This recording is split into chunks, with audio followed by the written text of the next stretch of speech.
traditional to digital. Shall we start? I welcome Dr. Thomas George, Conclave Chairman, to the dais.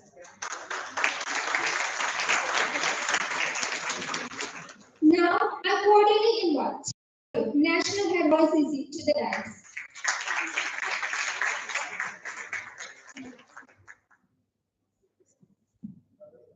I welcome K. Ravindran, President, YCC Board, to the stage. It's my pleasure to invite Dr. Sanjeev Joshi, LPS, to the dais.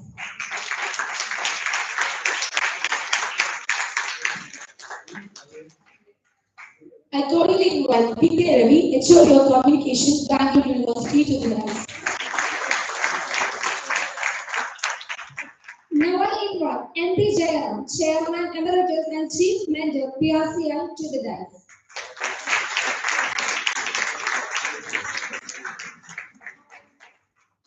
I invite Dr. T. Vinay Kumar, Director and Secretary, Governing Council, PRCL, to the stage. I cordially invite Ramesh Nunikere, the Chairman, PRCI Palakkad Chapter, to the dais.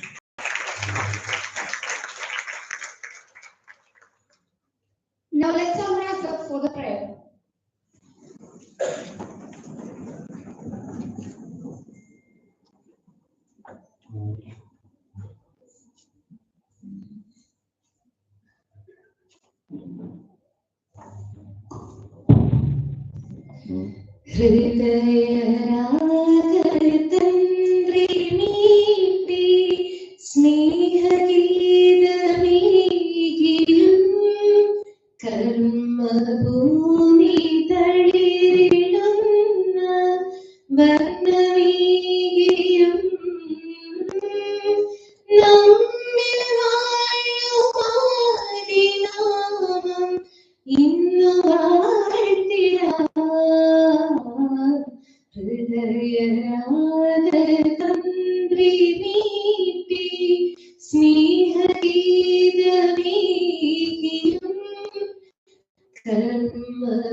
It's my honor to invite Mr. Thomas George, Director of Leeds College of Management, to the dais.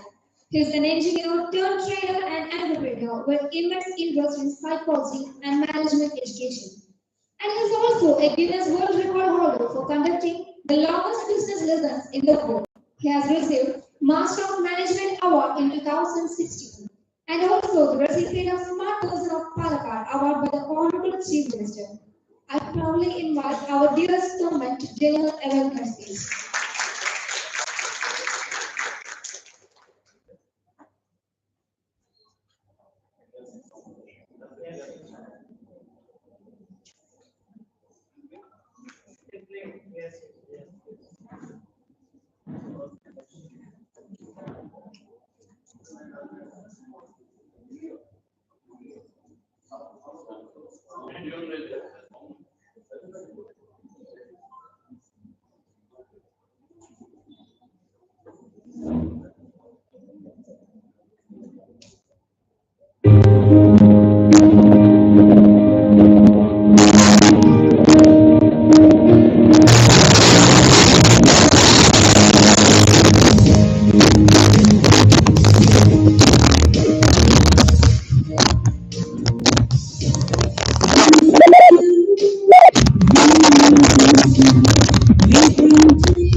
I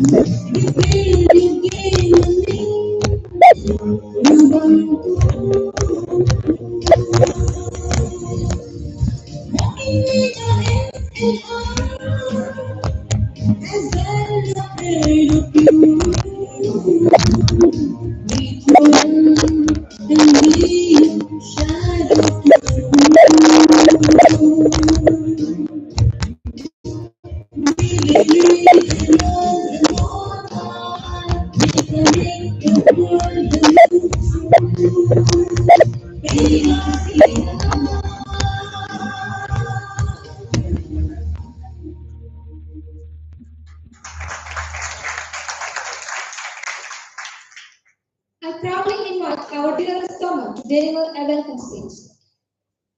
Thank you, Joanna. Respected dignitaries on the dais and off the dais. YCC Conclave, the first one to host. We came to know about this long back, so we said we would like to host it. And the board was so magnanimous to just give it to us. And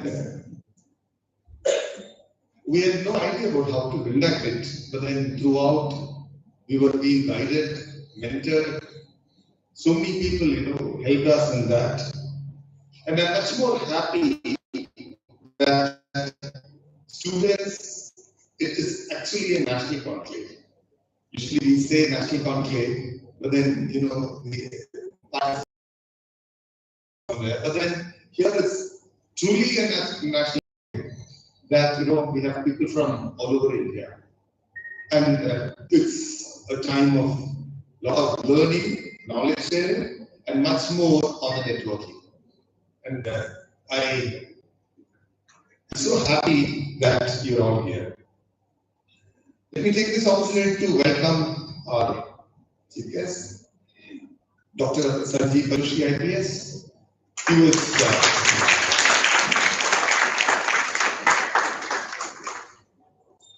that's a seed ball, which is a curated one. Just put it at grow. Everything what is required for its growth is inside there.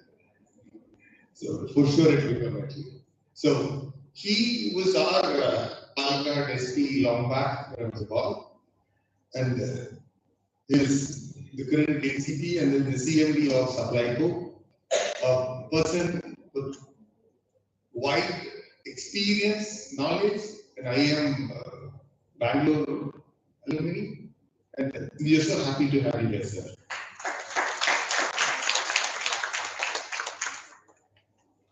Next, I would like to welcome our MB Jairam, sir. He's the founder of PRC, I can say. He's the chief mentor, he's the professor emeritus, and he's been throughout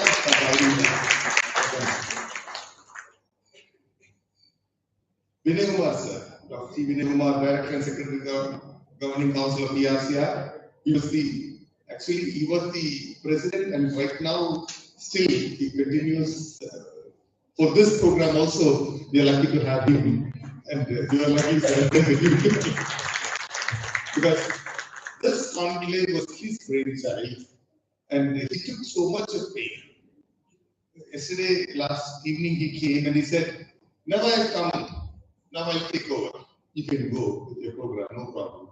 And he took over the entire program and throughout everything, small things that he was taking out of it. Welcome. Now, our national head of YCC, Madam Chinmay Praveen.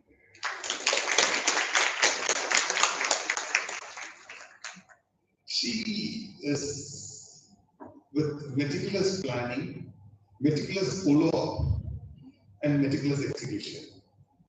Not only for this, we have seen her, at least some of us have seen her in Calcutta, very vibrant, and she's the app person for YCC, being with the students. And she is also a student in that time. Welcome.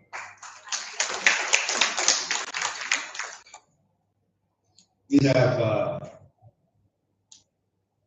Ravi sir, HOD Communication, Bangalore University. Sir was, even for the Calcutta conference also he was there. A very integral part, for any program. We have Ramesh Nuni sir.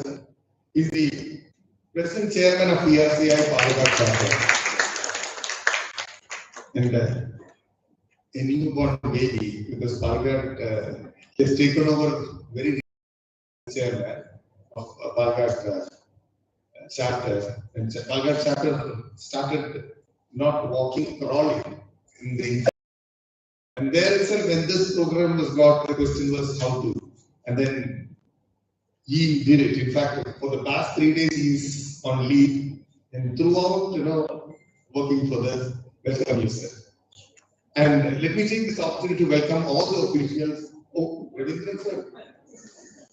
The closest one, always. Sorry. I'm sorry, madam. Welcome, Ravindran, sir.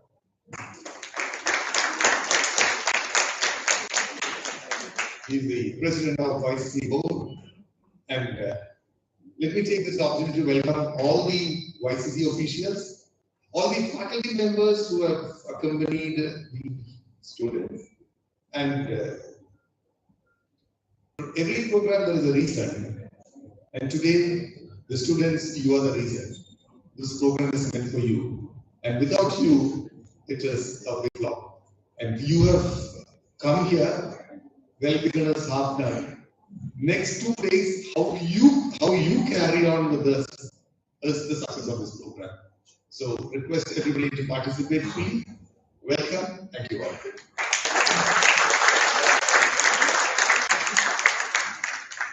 Thank you, Doma.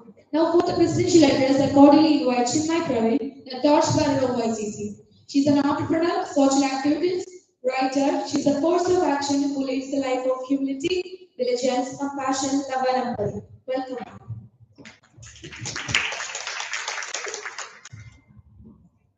Greetings, my all. Today I feel honored and privileged to be amidst with you all on this wonderful, harmonious platform where we are celebrating youth. Greetings from Public Relations Council of India and its Youth Wing in Communicators Club, familiarly known as YCC. Distinguished guests, delegates representing many outstanding colleges and universities, esteemed speakers, faculty coordinators, my dear young friends, and all my well-wishers. Thank you for your presence today. Your being here this morning brings a great honor to me, especially and more importantly to PRCI and YCC, and we are grateful to you all. The magnificent inauguration of first ever YCC Conclave Communication 360-degree from traditional to digital would not have been possible without the two significant esteemed organizations. One is our PRCI YCC and other is Lead College of Management. Thank you, sir. I take this opportunity to express my grateful gratitude for the unwavering confidence on me and my team to make this happen.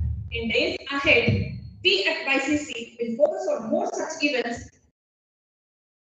A love for learning, longing for discovery, and commitment with yourself to pursue your dream. Through this conclave, we are immensely proud for this humble beginning. We at YCC are resilient, enduring the time of turmoil and challenges. But one thing I want to make sure all of you that we have the capacity for renewal and reinvention. We have the hurricane forces to replace our landscape for youth. I conclude saying the journey as one we create with YCC is very special, very unique, something extraordinary, and something great to the young friends. And I say that we cannot always build our future for the youth, but we can build our future for you youth. Thank you. Thank you. Now, I cordially invite Mr. Ravindran, President of YCC Board, to deliver a speech about the conflict theme and concepts.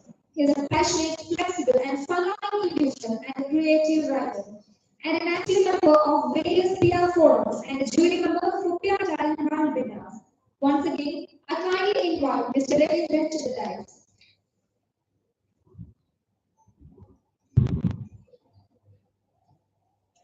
Thank you. It's good that the sequence is being followed now.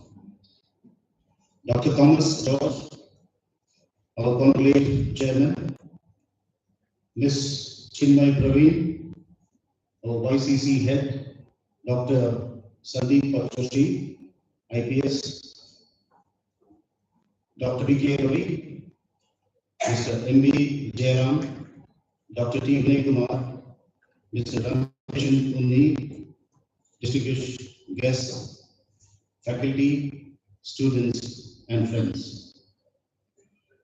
First of all, before I would request our students to switch off their mobiles or keep it on silent mode.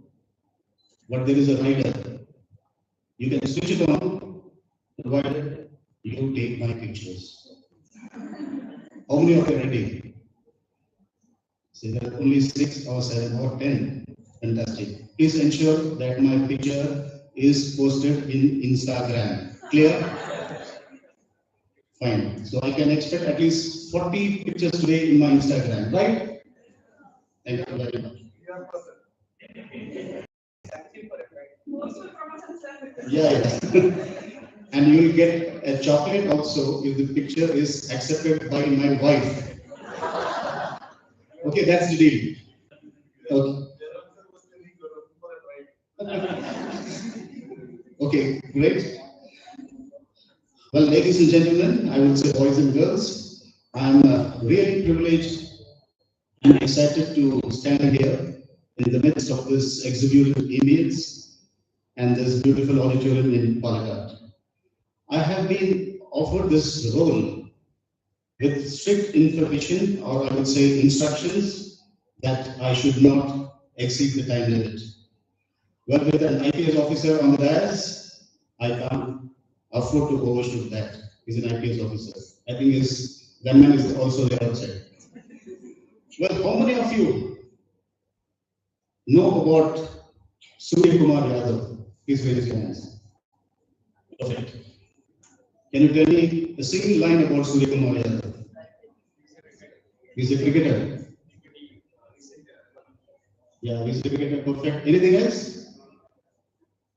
It should be related to the theme of the conference. Straight? Okay, quite close. Anyway, he is popularly known as Mr. 360 degrees. Okay, so now the question will arise from all of you, why this 360 degrees?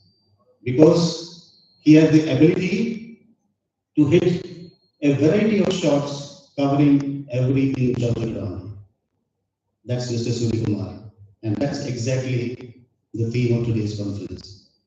So just like Mr. 360 degrees, innovative playing style to win over critical positions, we at PRCI, after a lot of deliberations, decided to have the theme for the first YCC conference as Communication 360 degrees, traditional to digital.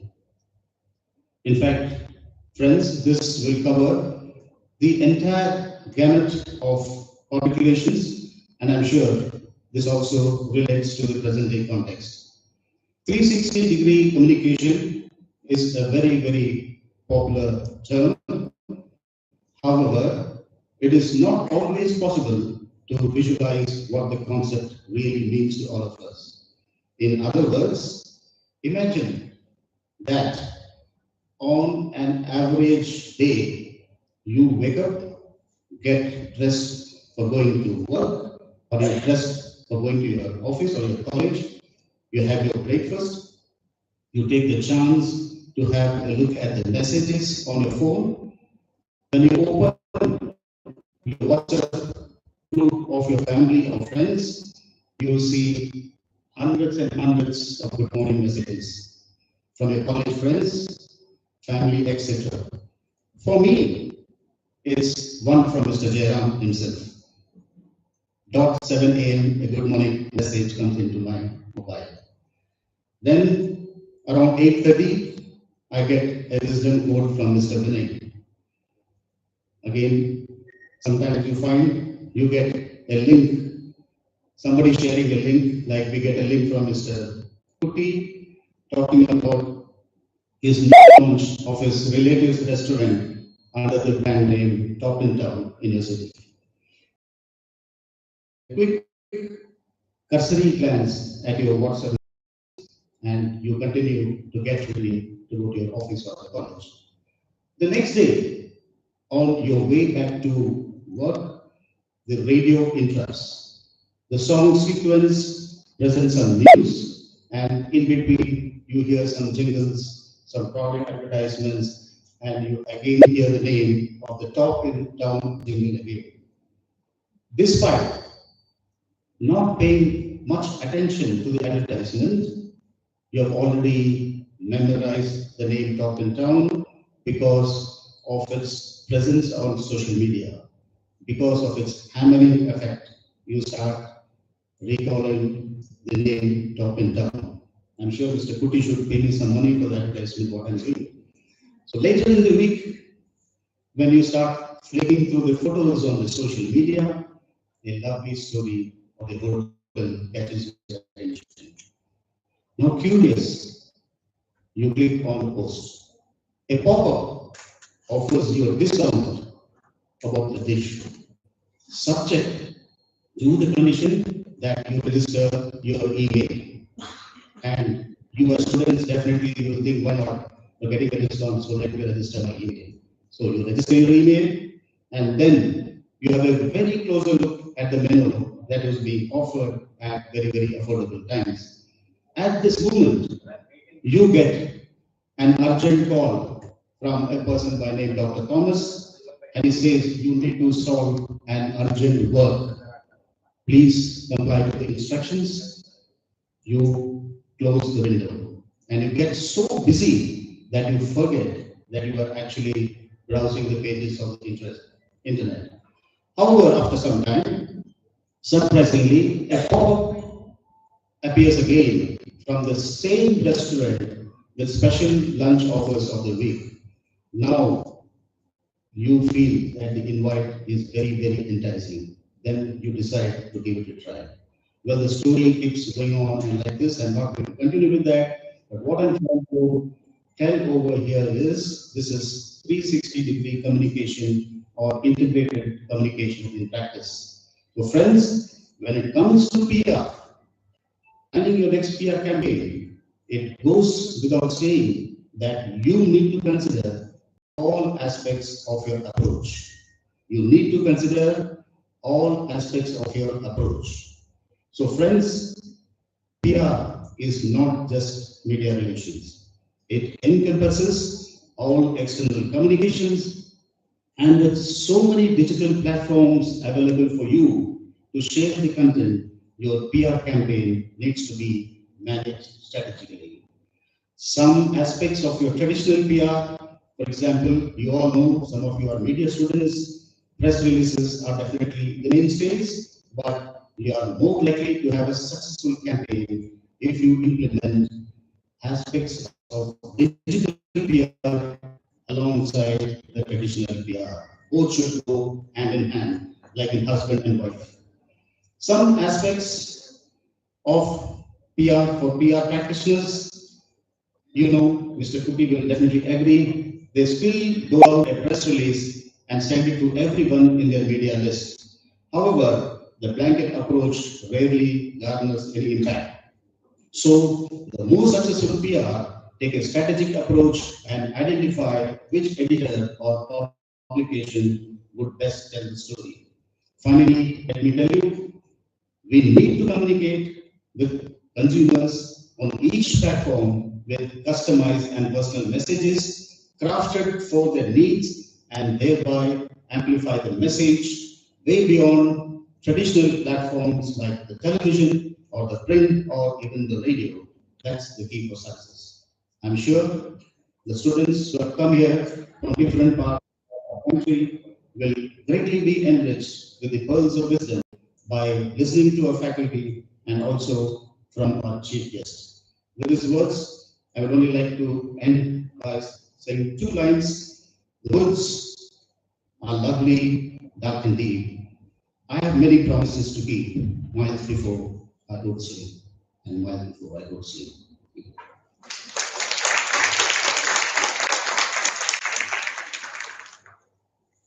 Now it's inauguration time. I respectfully invite Dr. Sandeep Joshi, IPS ADGP, and other dignitaries to light the lamp.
I cordially invite Dr. Sanjeev Joshi, IPS ADGP, to deliver inaugural address. He is the Chairman and Managing Director of Kerala State Civil Supplies Corporation and CEO Council for Food Research.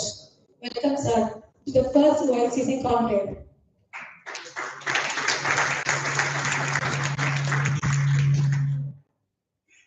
Shubha Prabhatam, Namaskaram, Namaskara, Vanakkam, Sarve Sukhina Bhavantu, Assalamu Alaikum, good morning, Buddham Saranam Gacchami, and I really feel privileged to be here on the dais of beloved Professor Director Dr. Thomas Jobs.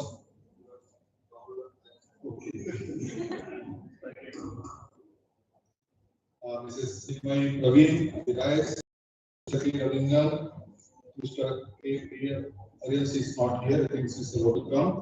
Mr. P. Ravi, Mr. M. Jayaraman, Dr. P. Vinay Kumar, Dr. Ramesh Kundaswamy, and I will address all beautiful girl students and all handsome male students.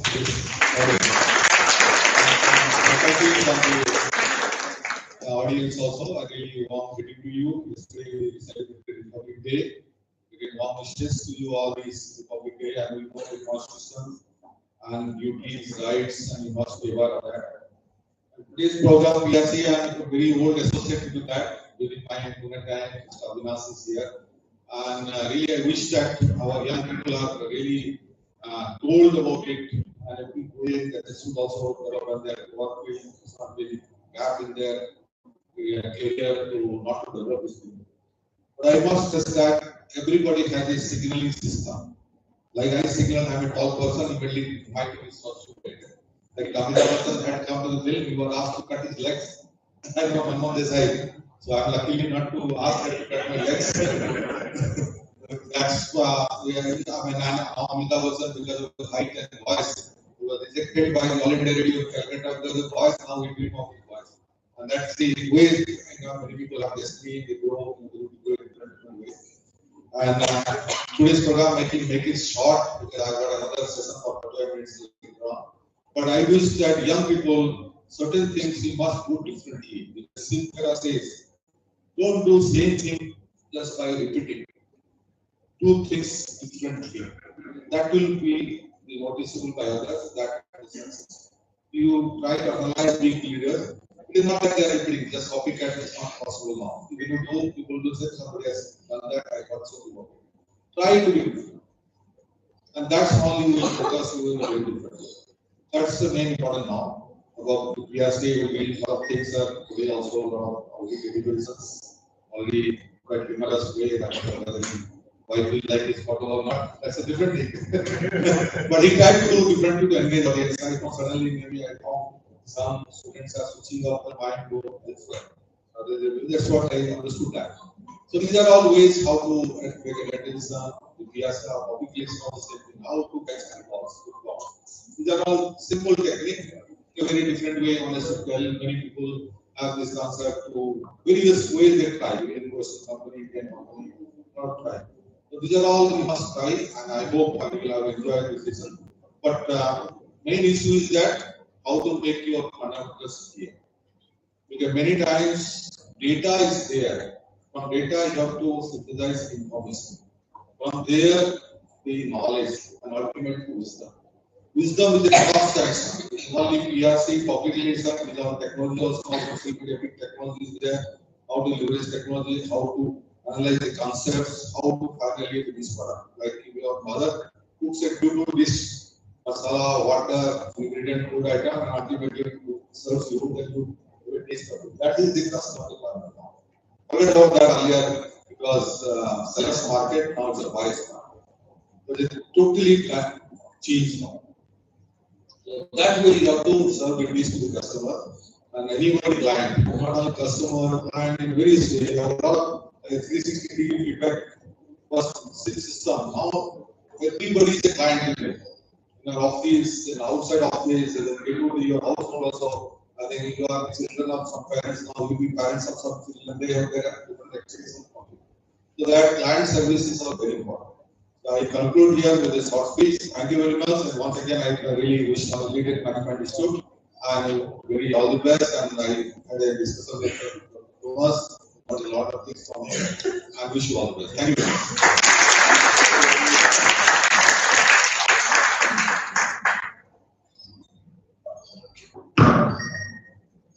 For a special addressing, I welcome B.K. Reddy sir, the member of National Executive Council and former chairman of the Public Relations Council of India. Welcome, sir, to the podium.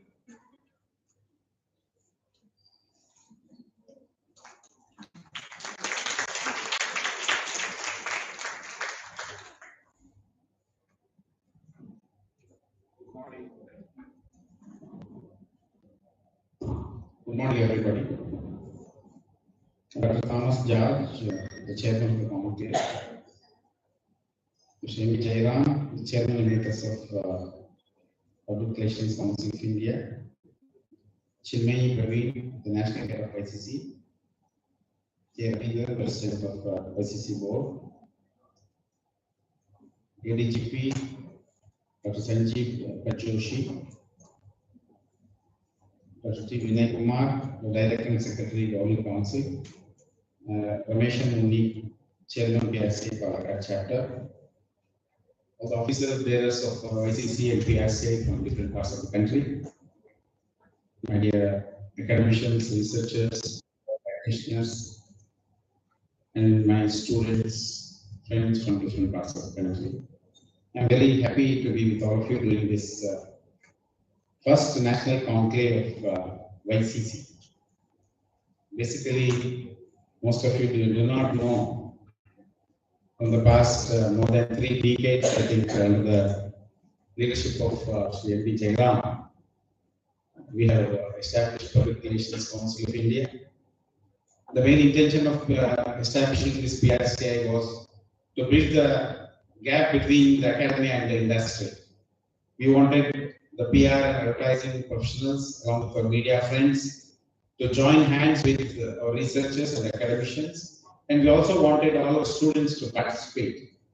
And it was a dream of Mr. Jairam to have our own youth wing, and very successfully, I think YCC was established in different parts of the country, where a lot of our students with the media background, students from management, students from commerce, students from science, because media requires people from different fraternities.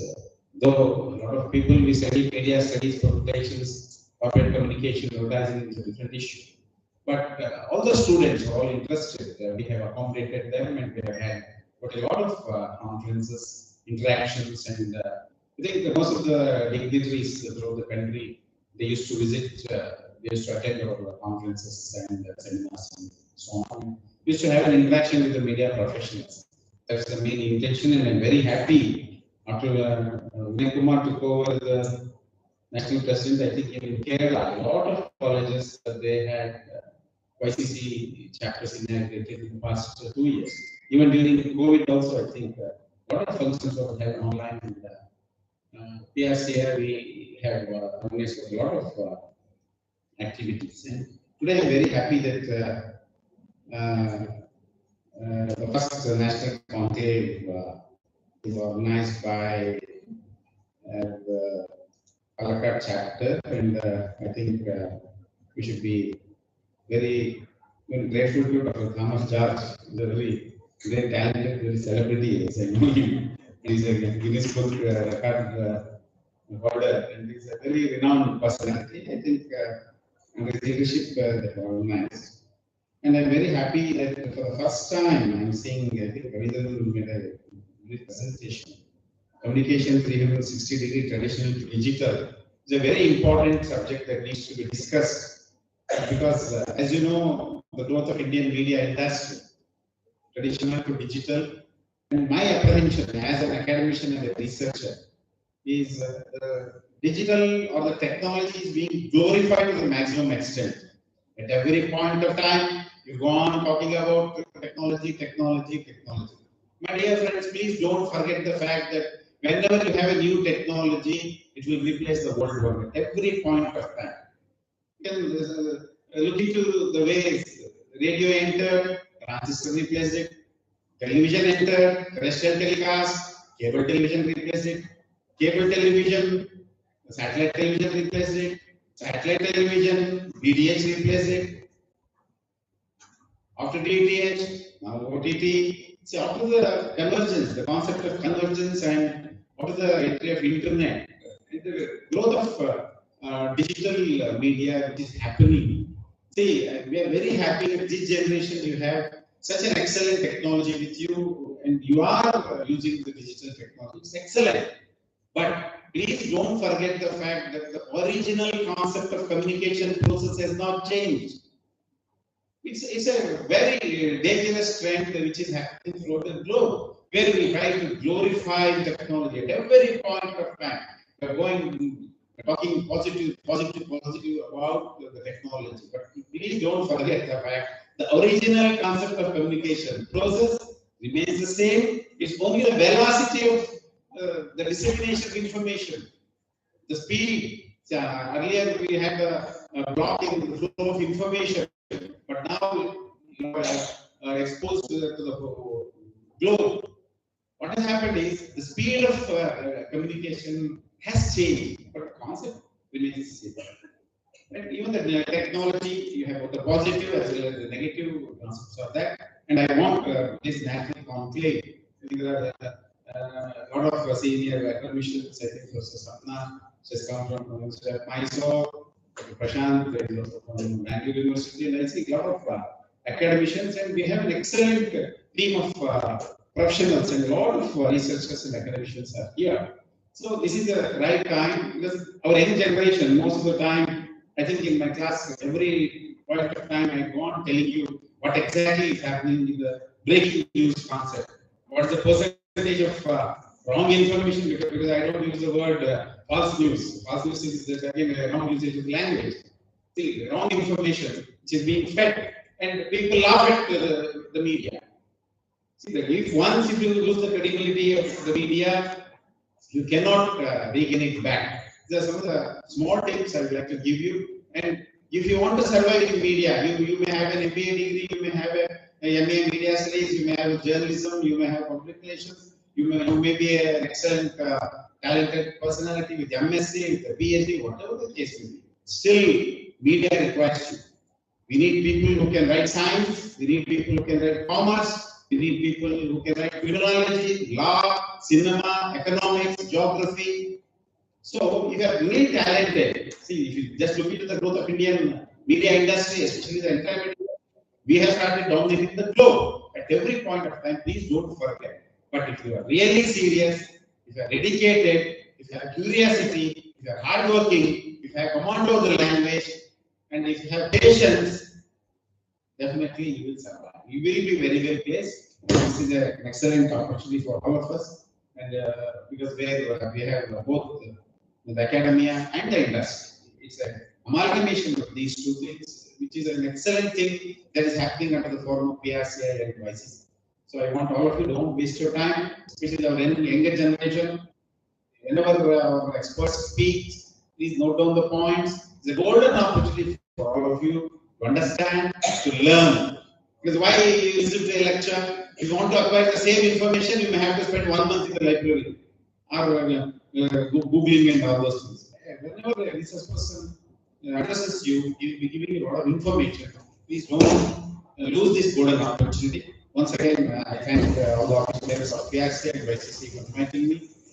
All the best, but don't lose interest. And please don't forget the fact that you have to market yourself. Nobody will come and give you any positions. It's only your hard work, dedication, gaining more and more knowledge, and your hard work will take you to the newer heights. I wish you all the best. Thank you very much.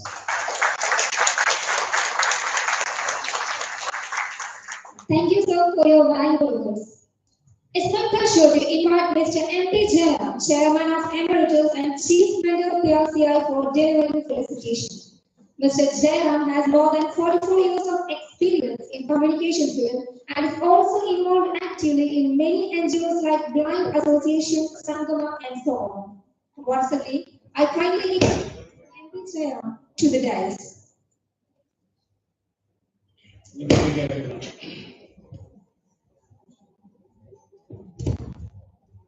Thank you so much for inviting me.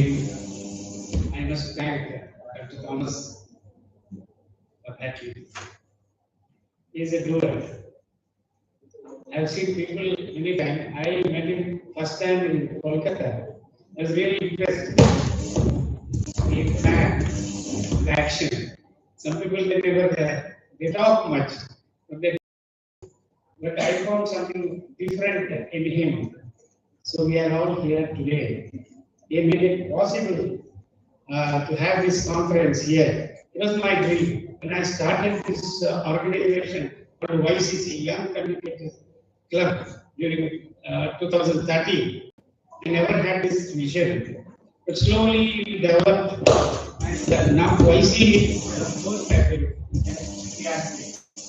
I think more than 80 universities we have units of students, the leaders of tomorrow. I wish you all become the leaders today. One story I'll tell you.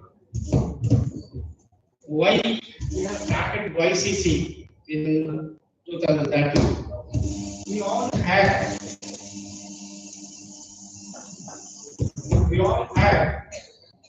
many programs. Students were also the members of the PRC at that time. You know, in Indian cricket, we have 15 members.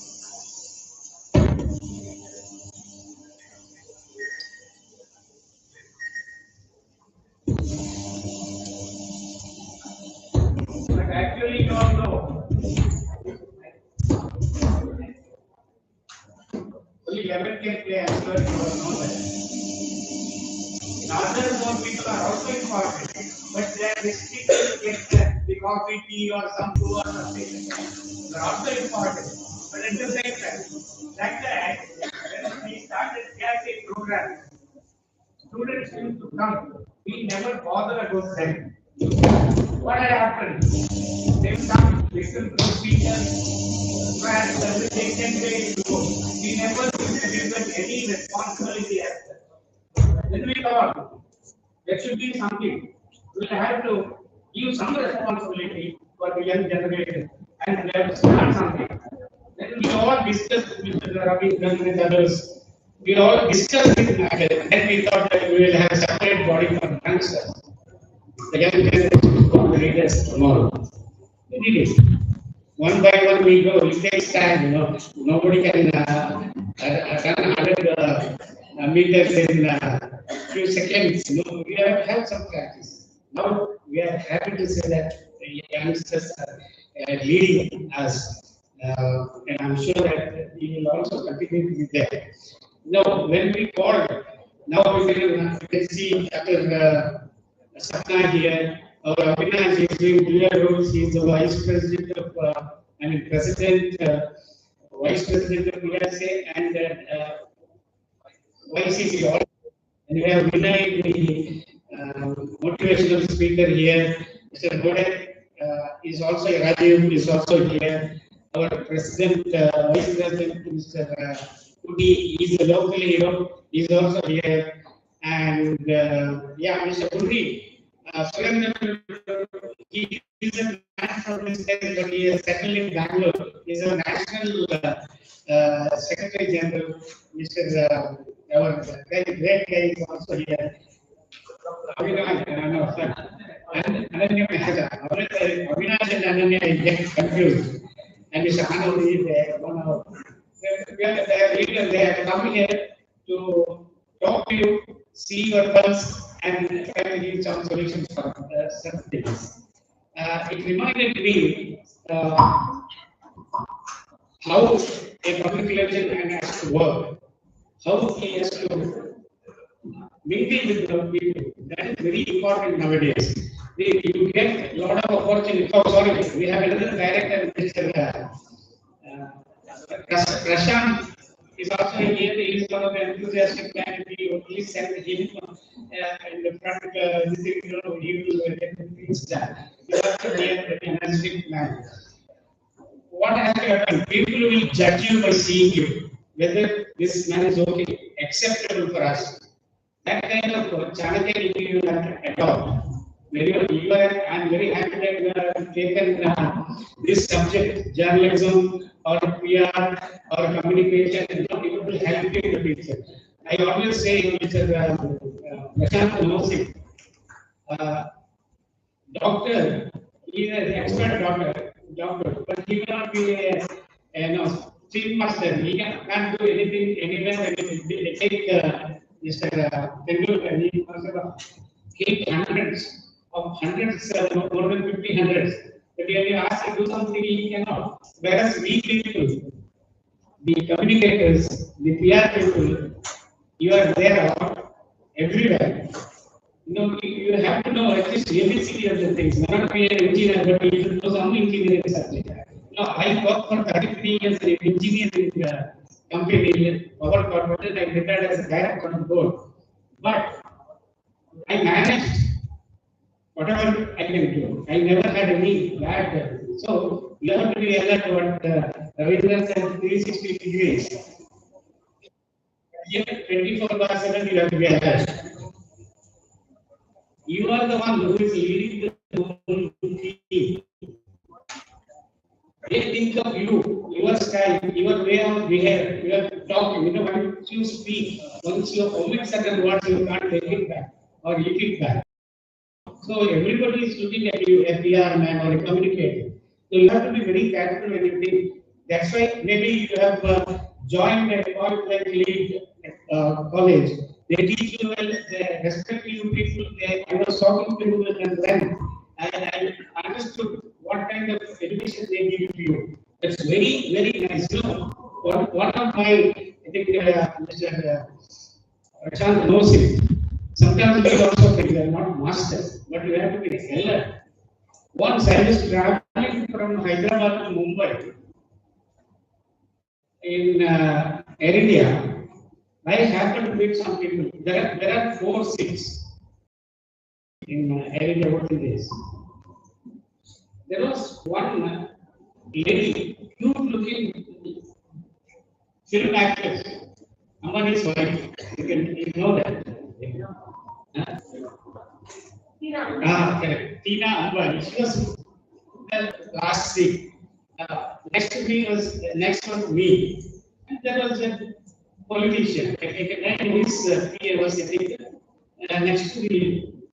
Looking at me, I have seen this guy somewhere. And I was very much interested in this film lady, cute girl, Mrs. I wanted to talk to her and say hello to her. She was having a soda class, big class, and she was reading a book. She never done that side of concentrating on reading. My concentration looking at her, and this guy started talking to me. I know he's a politician, but he was wearing a chappal because they have bandage in this. And girl looking, the shirt and all that. I had no interest. He was asking how much megawatts you are producing, what are you, all this. I used to answer him, but not interested. My interest was that. What had happened? After that, I said, bye to this minister or somebody, but I never had a chance to talk to her. She also thought that. I came to my hotel. The morning, when I look at the newspaper, Mr. Venkatram, the defense minister, inaugurating the Jaguar, he was sitting next to me. I had no interest to talk to him. Forget that, because of this lady, I never I said, okay, that's different. A big man sitting next to me, I did not speak. What an opportunity I missed, being a PR man. Did not even smile to him. That was my problem. Anyway, what had happened? Forget it. Then he became the national president. Venkataraman, he became the president. Just telling him, if I good to him, at least on his PA, I would have become. It's all yes, yes. Or some context further. This is where once you miss, you will miss through. So we are people like you must evaluate the facts. You have to, your memory power is, you should develop that kind of thing and don't miss anything. You will get it. The PR level communicators will get certain opportunities like this. Don't miss it and don't neglect it. Neglect is very bad. Life is very small. Try to enjoy the time and do good for the country. We are all young people. Do something good for the public. You will get your recognition direction. You need not go behind that. You have to do some things. You will success. You will be succeed in your life. Service with a smile. Whatever you have in a problem, but don't show it to others. Don't show it to others. Somebody comes to you for some work. When you show the bad face, they will have that, when they come for certain things, they will feel that, oh, why I talk to this man, I can't see you on his face. When you smile, they also feel like talking to you. The interaction is that way. So learn this kind of qualities and you will definitely win your goal and you will become a successful man or woman in the world. And all the best. You will have very good opportunity. You are studying this kind of good college, and I bless you all, young children. All the best. Thank you so much.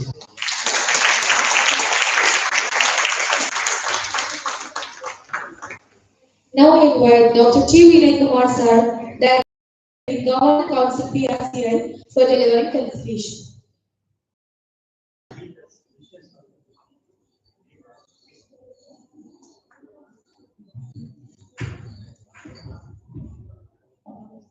Good morning, everybody. This is actually a dream come true for me.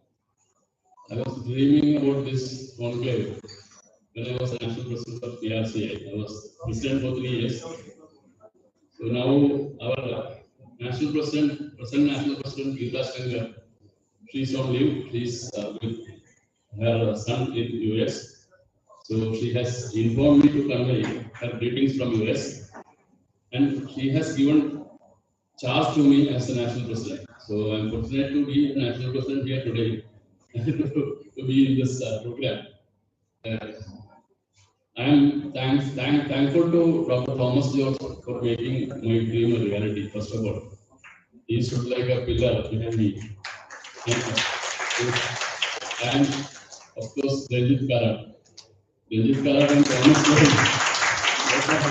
What are synonyms? If I don't get Thomas Karat, immediately I call Ranjit Karat, and Ranjit always used to be with me.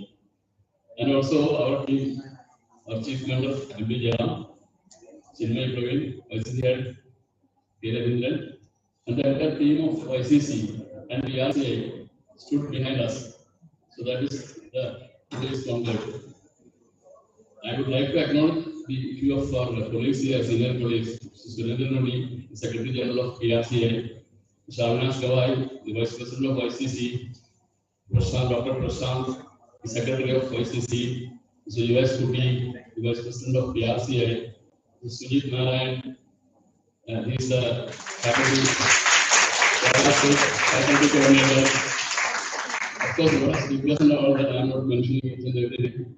I thought it is my duty to acknowledge these people because they have stood with me in the process of organizing this conclave. Especially Sujit, with a lot of initiatives and efforts to bring in students from all over Kerala. Thank you, Sujit. And Sridevi ma'am also did a lot of help and support. And all the faculty really helped us. Otherwise, this wouldn't have happened. Thank you, everyone. I'm not taking much of your time because a lot of very resourceful sessions and a lot of things are going to happen, activities. I don't want to stand in between. I wish all the best to this conclave. Thank you very much. Thank you, sir, for your valuable words. It's my pleasure to invite Mr. Ramesh Ken, Chairman of PRCI Palakkad Chapter, to deliver word of thanks.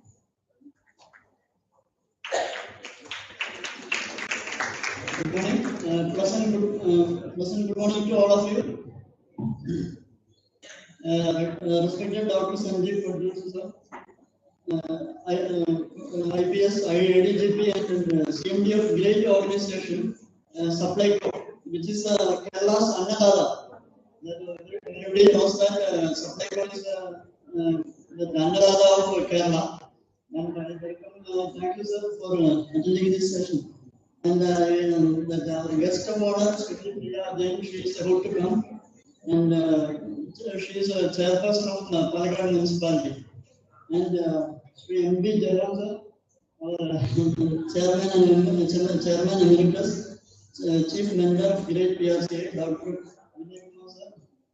and Director Secretary and Governing Council PRCA, Sri Ravindran, President YCC Board, and Mrs. Chinmay Praveen, National Head at YCC, our one and only Dr. Thomas, Conclave Chairman and Director of Lead College, and all those who are here with us today, students. I am happy to stand before you as the Chairman of Palakkad Public Relations Council of India Palakkad Chapter. We are all aware that Dr. Padrushi sir is a very busy person who is heading the Supply. He was very kind enough to attend this function, and his speech was thought-provoking and enthralling. Sir, PRC is indebted to you for coming all the way from Cochin to celebrate this function. Our guest of honor, she is about to come, and we take a great pleasure to be the honorable chairperson is Priya Jain. We take great pleasure and honor and thank you for consenting our attendance to this function. And that our HOD, that Mr. B.K. Reddy, sir, your presence is very welcoming, and we are very much grateful to you for gracing this occasion. Sri M.B. Jaram, sir, Chairman Emeritus, Chief Manager, and PRC is a great personality with whose guidance we are able to execute our work. This is a young chapter. Palakkad chapter is a very young chapter, and it started last month only. That is the main issue that we are facing. And Dr. Vinay sir and Dr. Sri K. Ravindran and Sri Chinmay have been constant pillars of PRCA and YCC. Thank you for your support and being with us today. I would be failing in my duty if I do not thank the lead college of Management for their team and Dr. Thomas Doe, our commentator. Thank you for generously allowing us to use the college premises for BRC's work and also for National Conclave. Last but not least, I thank each and everyone present here today. Thank you very much. I am not taking much more time and Sorry, I forgot to tell you something.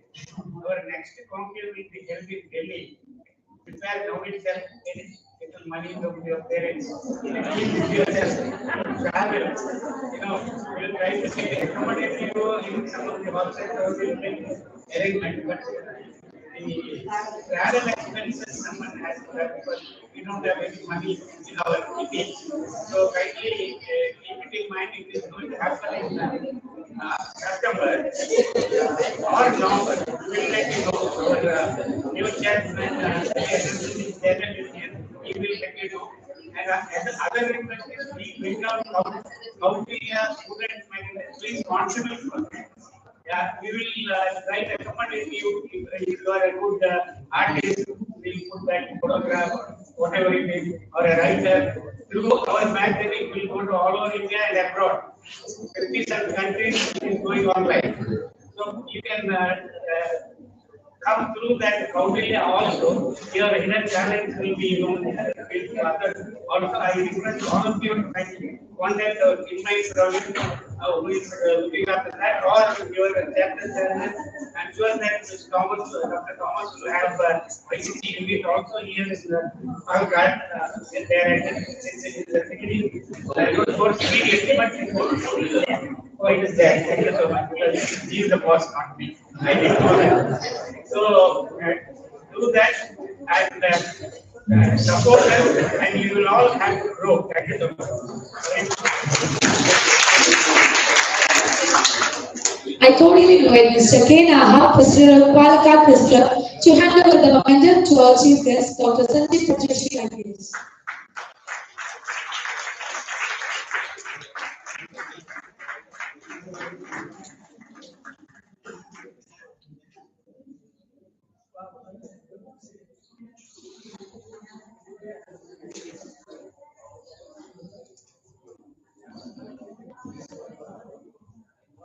Next, to our on Toman.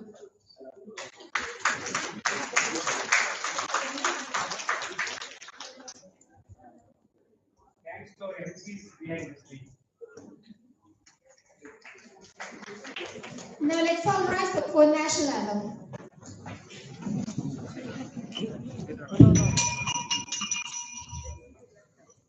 Jana Gana Mana अधिनायक जय हे भारत भाग्य विधाता पंजाब सिंध गुजरात मराठा द्राविड उत्कल बंगा विंध्य हिमाचल यमुना गंगा उच्चल जलधि तरंगा तव शुभ नामे जागे तव शुभाशिष मागे गाहे तव जय गाथा जनगण मंगलदायक जय हे भारत भाग्य विधाता जय हे जय हे जय हे जय जय जय जय हे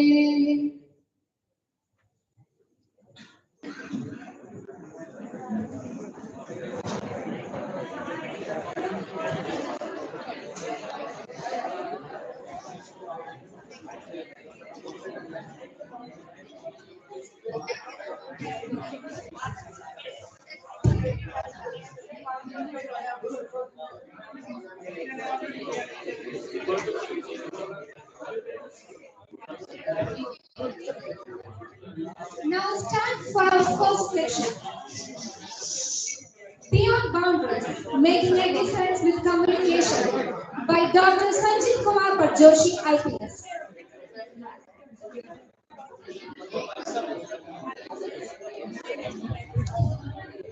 Everyone please be seated. We are about to start our first session.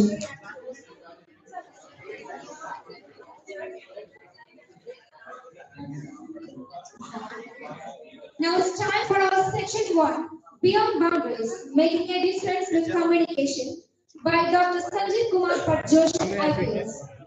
Welcome, sir.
Hello.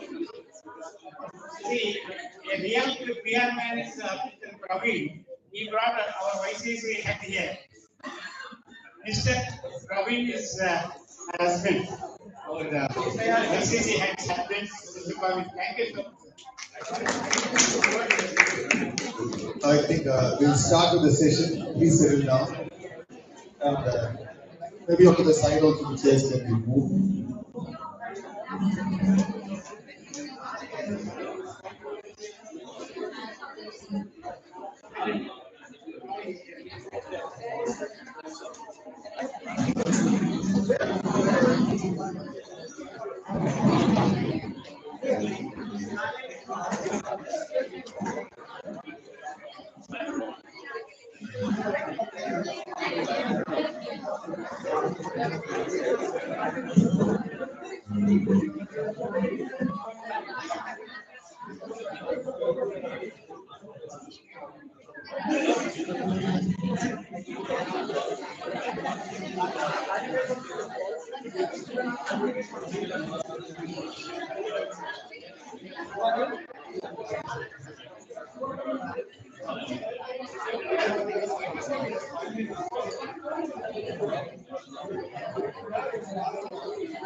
Okay, can we hear the session, please?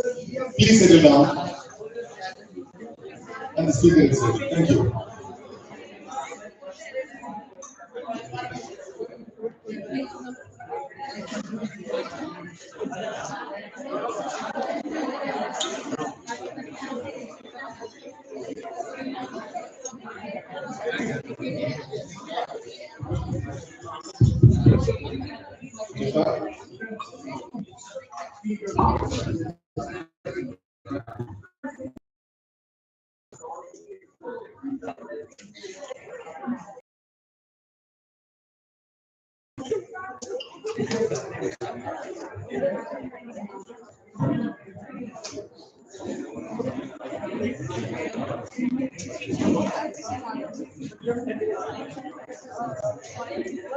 Will you start? Will you Yeah, please check.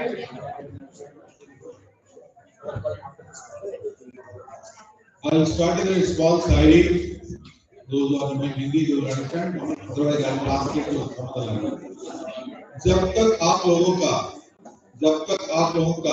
दिल और मन खूबसूरत रहेगा, दिल और मन खूबसूरत रहेगा, ये जरूर है कि खुदा भी आपको बनाएगा, खुदा भी आपको बनाएगा।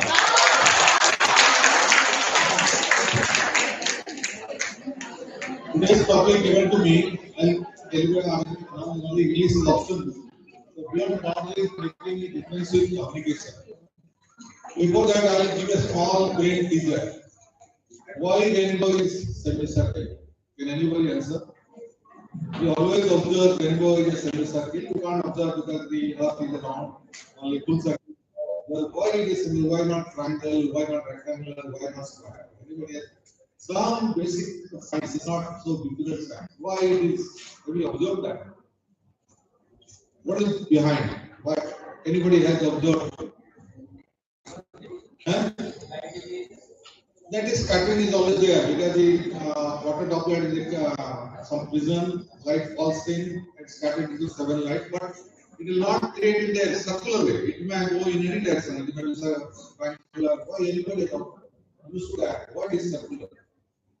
Because we can see the half side. No, half side or half triangle also possible, half rectangle also possible. Actually, it's a circle, but we are on the ground, so we are able to see the downside, other side of. No, not that. Just because you are not seeing the other side doesn't mean that it is circular. I'll give you briefly. The whole water droplets is like a spherical around the earth, in the atmosphere. When sun comes from a distance, it's almost more than 3 lakh something kilometer, more than that rather, more than that. So it almost like falls in a conical form.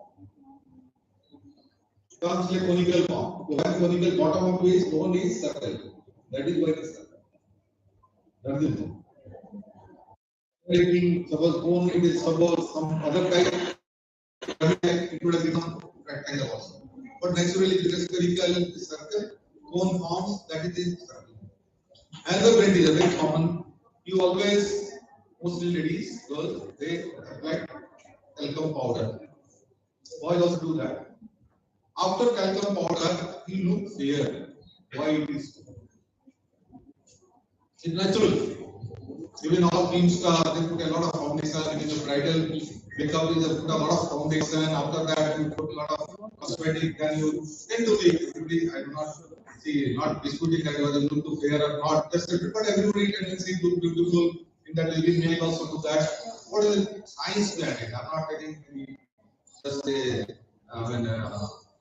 cosmetic way. What is the science behind it? Why it happens? There is a deeper science in that. Anybody guess? That is true, but why? Nowadays, all we are also very basic, light get reflected, not getting reflected. But why? Why it suddenly transforms into that?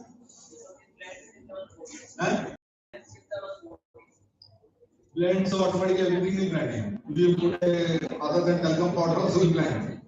But why? Foundation, I mean, talcum powder is slightly less. Foundation plus makeup is much more. That's why all film stars have to be 3/4 of foundation before the camera should. Why it happens? Basic is our skin is sweat pore. It is like potholes on the road. So we put talcum powder, the potholes get filled. So it is a better reflecting surface. Normal skin will not, because the scattering will happen. Unidirectional will give more fairness, more brightness. More you put talcum powder foundation, that means skin is very smooth with filling of potholes, because all have our sweat pores. Very micro level. Once you fill talcum powder, it has got more reflecting surface. That is the same light also you get a good fair. That's it. Why you narrating this? Because it is a scientific temple. And because our constitution also in fundamental duty, there is a developing scientific temple. more important. In any PRCI, anything, if you do not develop a scientific paper, inquire into details, why it is happening. You all study. I think before Newton, many people would have observed that something falling down, it falls to the ground. But when Newton observed it, it started. It is not that Newton is the first one. This one is like, how come it is falling on my head? Many things we observe, but we know many things. That is also required in our system, and we must say scientific about why it is happening. Why this happens. Now coming to the next slide, please.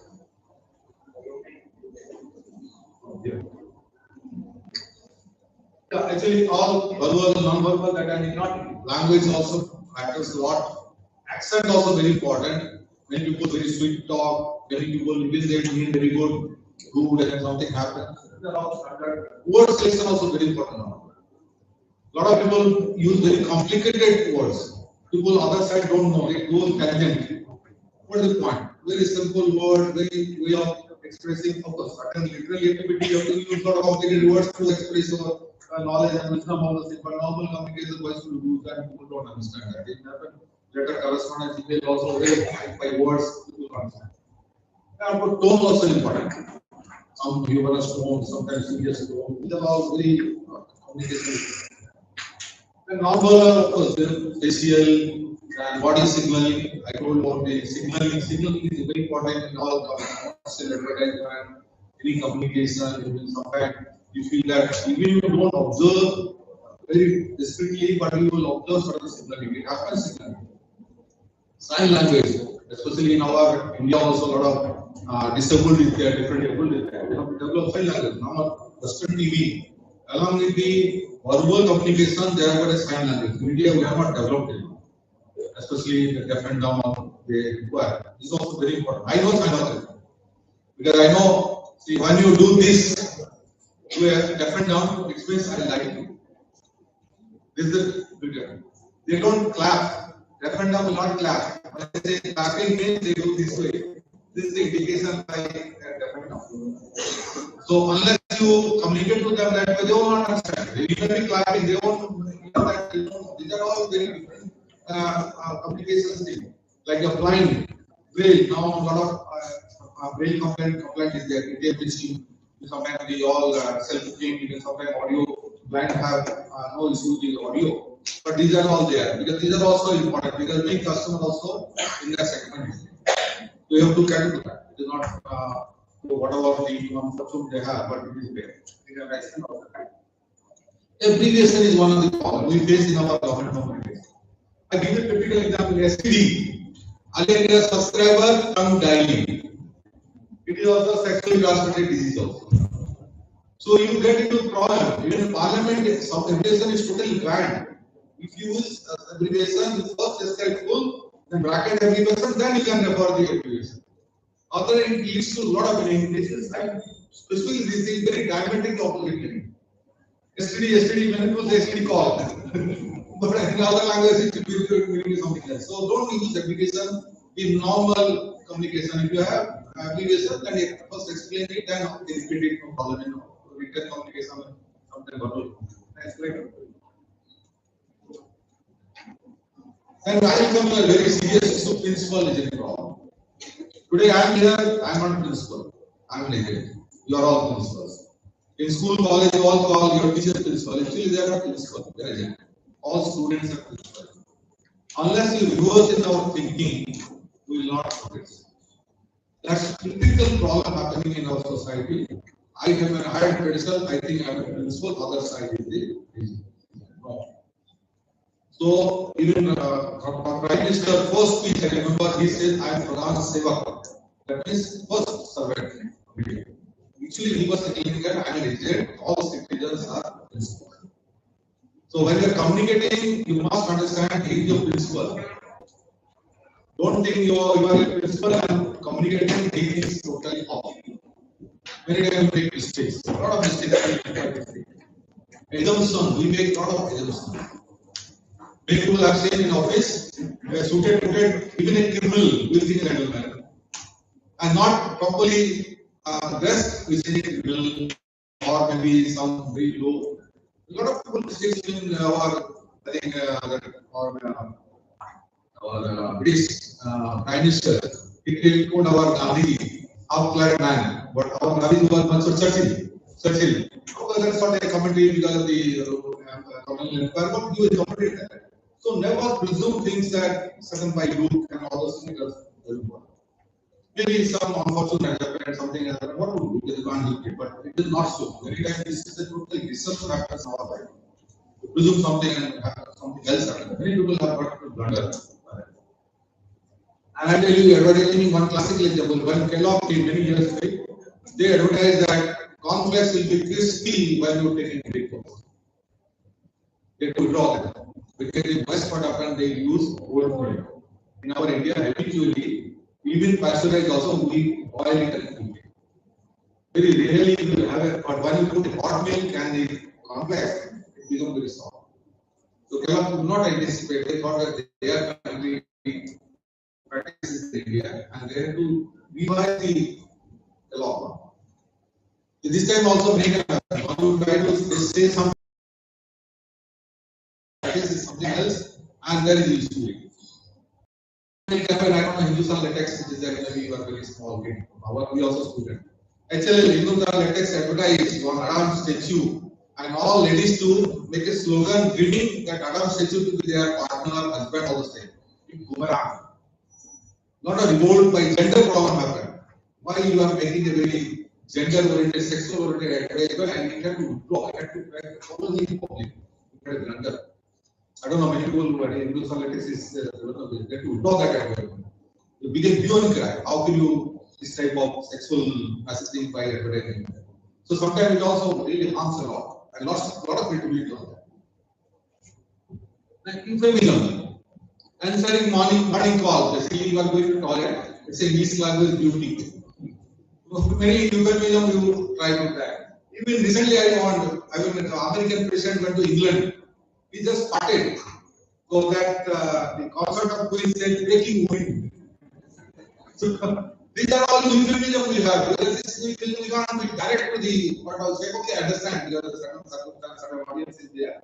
So we try to breaking wind, and these are all new concepts are coming. In the English language, all even our mother tongue, all Indian languages, a lot of euphemistic words are there. Nothing wrong. But sometimes what happens if you try to do the beating around those sentences. Because you are selling a product and you try to do things here and there, the customer will be totally. You will take something else. So it doesn't work. Sometimes euphemism is possible. I mean, you also, like earlier telegram was there, and your father was ill. What is even dead also they will say your father was ill, seriously ill, admitted in hospital. You all assume that falling dead. There was euphemistic word there. Now, of course, don't have that problem, but maybe messaging will be there. But if you always used to happen, nobody said your father expired in the telegram. If you say a serious case admitted to hospital, then you also know that it was not by the time. Complicated expression. I don't know. You have observed three idiot movie. When I was in Bangalore, that movie was in Scott. The classroom, machine definition. You remember? In Amir Khan's very small machine is just simplifying the work and all those things. Another student bugged up and told, very good. So Amir Khan was asked to get out of it, and he came back for getting a book. He said, but he said book means in a very complicated way. The teacher could not understand what he is asking. So he said, I'm asking for a book, I forgot in the classroom. So these are complications. Why do you have a complication? Same thing can be very simple, very direct way you can explain. But this is example I'm giving because the idiot created movie, apart from comedy, it has a lot of messaging.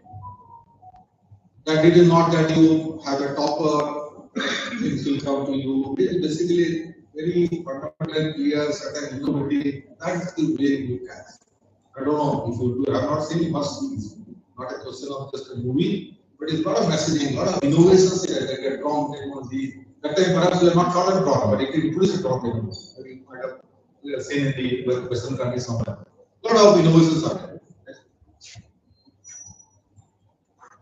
And word selection. This is very important. I'm introducing certain concepts also. Like in buying word in Marathi is very respectable. You even address your knowledge of buying. But UP, it's a prostitute. In Northern India, Hindi it's for sure. So by mistake you do this. So you must be aware whom you are speaking. You try to get some background. Or they make a mistake in your, it's maybe first time they may ignore, but repeatedly we do it continuously insulting. Like in Telugu, Randi means come. Because I am giving an Indian, basically, very bad character. So, I mean, many sometimes Randi, people may be understanding. What do you mean Hindi? You say North India, then they probably forgot talking. So these are, and now another problem recently there is controversy when our Indian origin prime minister asked a homeless person, what is your business? It became a big problem in UK. What is your business? He talked because serving some food and homeless person was out there. What is your business? He said, I am homeless. A lot of human crime in UK and you are, this is totally out of order. That's an adverse selection. When you use context and personal, you must understand this background, then only you can do that. And in fact, recall messaging, because this is also important, because what message we give, how much you are recalling, how much you are to ingrain in your mind. Like Prime Minister said, reform, perform and transform. This will hit our bureaucracy. Reform means change in the legal system, change in laws, and perform is bureaucracy to deliver services and do better oriented schemes of those things. And transform is involve people, then भागीदारी reform. So really big, this three simple words, but it has got a strong signal into all offices. Reform, perform and transform. Like it happened in JAM also. And can anybody expert JAM? Prime Minister will very fondly mention JAM. Anybody can understand JAM? Everybody can claim the agreement also that some quiz is there. No. It is general account, Aadhaar and mobile. Because three combination has revolutionized India digital system. And a lot of eliminating a lot of those beneficiary. General account basically all financial inclusion not there. Now 34 crore people have gone into bank account. Those were never seen in bank, those itself.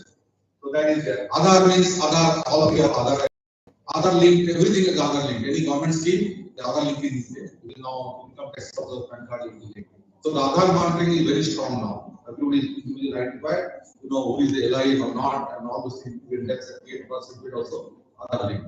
And mobile, because now the mobile technology, everything you transact through mobile payments, everything, all the office work also everything. That's what that. So really it is Yeah. It's a very important, it's a very interesting phenomenon. I don't know how many of you have gone to sea beach. First of all, many of them you observe next time when you go to it, they'll not matter observe. They all the balloon seller, peanut seller, and pea seller, they'll be coming together. They'll be sitting together. Even normal also, you see vegetable vendors, small street side, they will be together. Hardware store will be series. Medical store will be series. It's all natural phenomena. Even fishermen also they sit together. They don't stand apart. Or that is called beach phenomena totally. It's basically cluster system.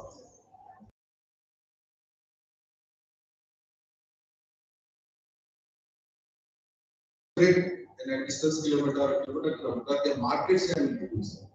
But if they come closer, their market share will goes down. It's geometrically you can do that. That's also very important now because that signaling that cluster shops will signal that if you do not have choice, a lot of choice will be there. If I can one shop is out of stock, nobody will stop there. You do not have to travel one. That is the signaling they are giving. Similarly, choice also possible. I don't like this specification, I don't know the nobody solve. You don't have to travel one. Then again, Google search by new shopping. Secondly, competitive pricing. Together means there is an information symmetry is there. Distance from technology has all that, but earlier they were not there. But the same thing happened. But it is happened in another way. Earlier ATMs were together.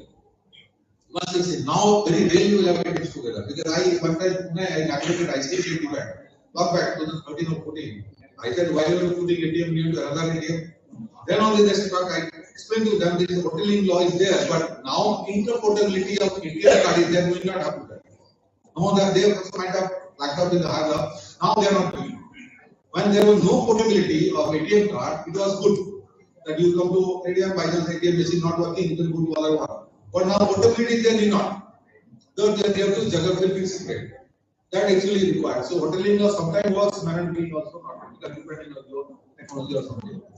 So this is very important while you are doing things. That's why in showroom, your particular branded product is all stacked together. You don't see chocolate one corner, another brand chocolate another corner. You don't do that. I don't know whether you have marketing. You don't do that. Noodle buy. You all variety all together. Even all the rice brand also all together. So that is the hoteling product. So then you have income from the customer. Maybe he has a choice, price, cooking, whatever. And the Pareto principle. I don't know what you do before exam. Just previous slide. What do you do? What do you do normally? Just you might have prepared some notes formula. You mark it up. You don't read the book. I don't think any student reads whole book before just before exam. It is actually we are practicing Pareto principle. 20% critical element you try to solve. You get result of 80%. This is also in your communication, marketing, all. It is not that 100% is a problem when you start mad, stressful life of the current. Simple 20% you dissect the whole thing and you find some critical element what's the problem. Inequality also same. You develop a product, quality, then it is 20% somewhere wrong. It is not that the whole thing will be a redesigning, reworking is not required. So this is you have to practice and small thing. I tell you, I was in Maharashtra, Milk. I was student at the time, I was staying in IIT Bombay. There was a milk Shakti brand. I don't know many of you may not be there. It was not selling. Actually, it was not selling. That was not even. One fellow said that it make this energy because we are very fond of English names. All nationalism, patriotism coming. And overnight, it is just changing name to Shakti to energy. It is the same name. So these are all Pareto principle concepts. Small tweaking of that small thing and it gives a people. Many times, I'm just giving example, is a really live example. It is in your practice also, in your life also. Or you go for exam, you did not do everything. Small formula, once critical complication, you get into that, you solve the problem. These are all lifestyle happens. Another very important business dilemma. I'm not talking of just a class book textbook, a very different way. I'm trying to know. Business dilemma also another very problem in India. That's what Swachh Bharat has created. Our many experiments, government schemes are failing because of that. It will be working on test the honesty of citizens. He asked every citizen, next day morning I'll be at 6 o'clock at the center of the kingdom, you bring a glass of milk. When king stood there, gave a glass of water milk and we sit and get it. This is the truth of that. And actually after that, Albert Rucker has to be a lot of things that develop into theory and all. Actually, the basic, that two very rational human beings also not act or think in their own interest. The prisoner dilemma came because it was experimental prison. Two convicted prisoners were asked, if you tell the truth about other, the other will be released from the prison. Nobody told. Recent example, Peter Mukherjee and that Indrani Mukherjee, the classical case of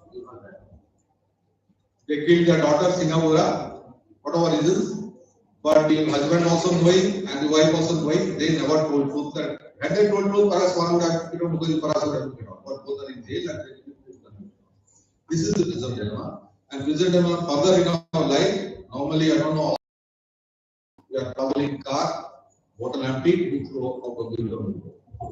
It's happening everywhere. Drivers will immediately open a door, spit on the road. We are eating some chocolate biscuit, we throw the wrapper on the road. We are urinating every corner, nook and corner.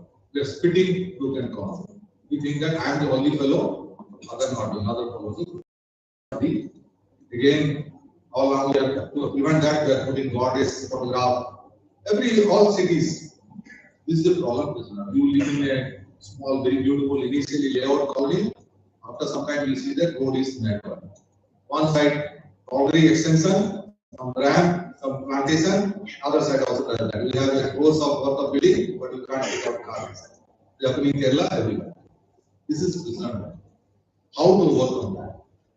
It is same thing happening copying students. One student says I copied, but for other student also does that. Ultimately, in Harvard also happened. Whole exam was cancelled. Because Harvard says that you take off exam, they don't have this classroom exam. It's a very difficult problem. But they copied each other. Professor could understand immediately that because professor is experienced, he knows that how working, silo writing, and when you copy. So whole exam was cancelled. Even Harvard level also had this problem of result. One fellow might have thought I'm copying and get away. Everybody does that. So don't do this. Because this is one of the human somehow we are grappling with. But some countries overcame that. Like I give, let's experiment. I don't know whether how many of you drive. When you drive, is the right-handed side, in Europe is left-handed side. So when you stop the car, normally what happens, you immediately open by right hand. Right-handed. And many accidents happen, so on the back side, rear side, on one side, you come in all those. In Dutch is left side, you open the lock, is left side is on. But Dutch experiment, they say it's called dooring. When you open the door, after stopping, it's called dooring. They said we will not do on the right hand, we will do in the left hand. So your body twists, your head twists, and you can see slightly better vision backside. So they got that anybody coming, so it will prevent the accident. And that is that there is a zero accident out of this accident. But in India, every day you will have somebody opening door, somebody motorcycle ramming or something happening. These are all why somehow we have this not. Don't think that that fellow is doing have to do. Even a corruption front outside. Oh, that fellow corrupt, I'll let him be. You be honest. Let them expect others. This is a typical business dilemma we are suffering. Right from the story, I think centuries old, still we are grappling. That's why many schemes in our India is failing because of this. And another is information asymmetry. This is very important because many times I don't know how many of you know what is called lemon. There is goods and bads. There is another third category of goods is lemon. Anybody aware of that? It's a Nobel Prize. I forgot the name of Nobel Prize winner. He experimented in USA especially. When a second-hand car is sold, the customer doesn't know much. New-hand car, first-hand car, everybody knows. All beautifully painted. All the second-hand car, maybe outside a beautifully painted, polished also. Interior, you cannot know whether he had got an accident or the details of the engine and all those things. So when there was a proper disclosure was not there, a lot of sales immediately sometimes improve, but information properly, the customer has a good choice and he takes decision and compares. So he changed the laws of USA. All information about the car is very detailed. India was still we are grappling. We don't know second car. They just say, of course, they started the true value. Also started that some guarantee of some years. That's what they did. And he got Nobel Prize. Very important one that is information asymmetry is there, especially pricing technique. Now information asymmetry is there. With the fisherman going inside sea, he can by mobile technology he can get to know that what after lands at the shore. That is earlier they are not. Earlier he comes and some what is the price he has to sell. Because farmer community now because of the lottery gains he knows what is my paddy how much selling. This is the information asymmetry is important. Very much. Otherwise, you land up in a problem of various things, especially pricing discovery, or maybe sometimes you price your product very differently. That's what is very important. You all experience that, but you have to apply somehow. How to really reorganize your information in beautiful ways that everybody understand what they are. In India, is still we are. Research is very less, but Western research is very high. This is a normal common sense thing, but he got a Nobel Prize. He must have very deep impact. Second-hand car sales. Typically, on that he got a Nobel Prize. It's not a small thing that many countries would have better paid. Then I have been repeated the data information knowledge wisdom. We all by our WhatsApp University all data system. We start believing whatever WhatsApp and never further synthesize something. Even information also is not sufficient because I'll tell you one example was there in advertisement. One father was awarding a child for coming second in the athletic meet. And after the father slide, he becomes suspicious. How many children were there? Children, child replied, only two were. So information was a statistical game. Very statistical game. Average height of a student of a class will be 5 feet. But in fact, your fellow will be 6 feet, your fellow will be 2 feet. What possible? So information also misleading by statistical many times. So beyond that, again, knowledge comes. What knowledge you are developing? What is the really synthesized thing? And ultimately, I told wisdom is more important because cross connection. Because nowadays, not that you are only following physics or following medicine. It is all cross technology, the economics sometimes comes in. That's what the wisdom comes. Then obviously you will take this. Otherwise, many decisions will make. Business decisions, all those things. A lot of technology, there are interplay of various concepts also. I think I conclude because I want to do exactly 12 o'clock. My time was 11:45. I really thank you very much. Really, whatever I could do.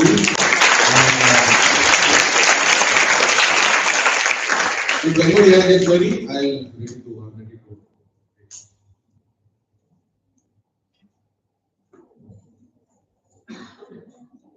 Because in China, there is one proverb is there. If there no question is two assumptions. Everybody understood everything or totally gone back.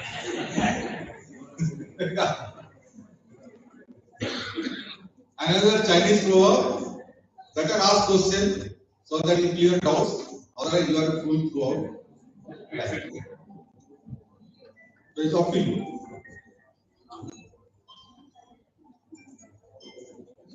So lastly, one more Shayari for you.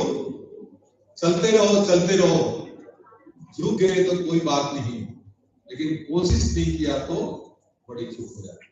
Thank you very much.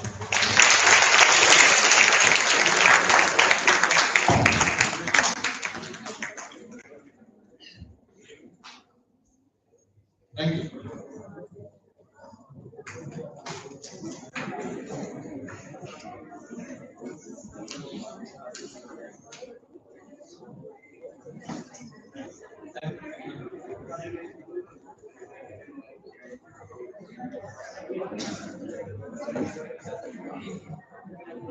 Thank you, sir. So for next section is harnessing the power of digital media. For that, I welcome the moderator, Mr. Neil Ranjan, student, St. Paul's, Bangalore, and for the panelists, Dr. Sridevi Menon, assistant professor, Dr. College Balaga, and Dr. Satya, Department of Journalism and Medicine.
Good afternoon, everyone.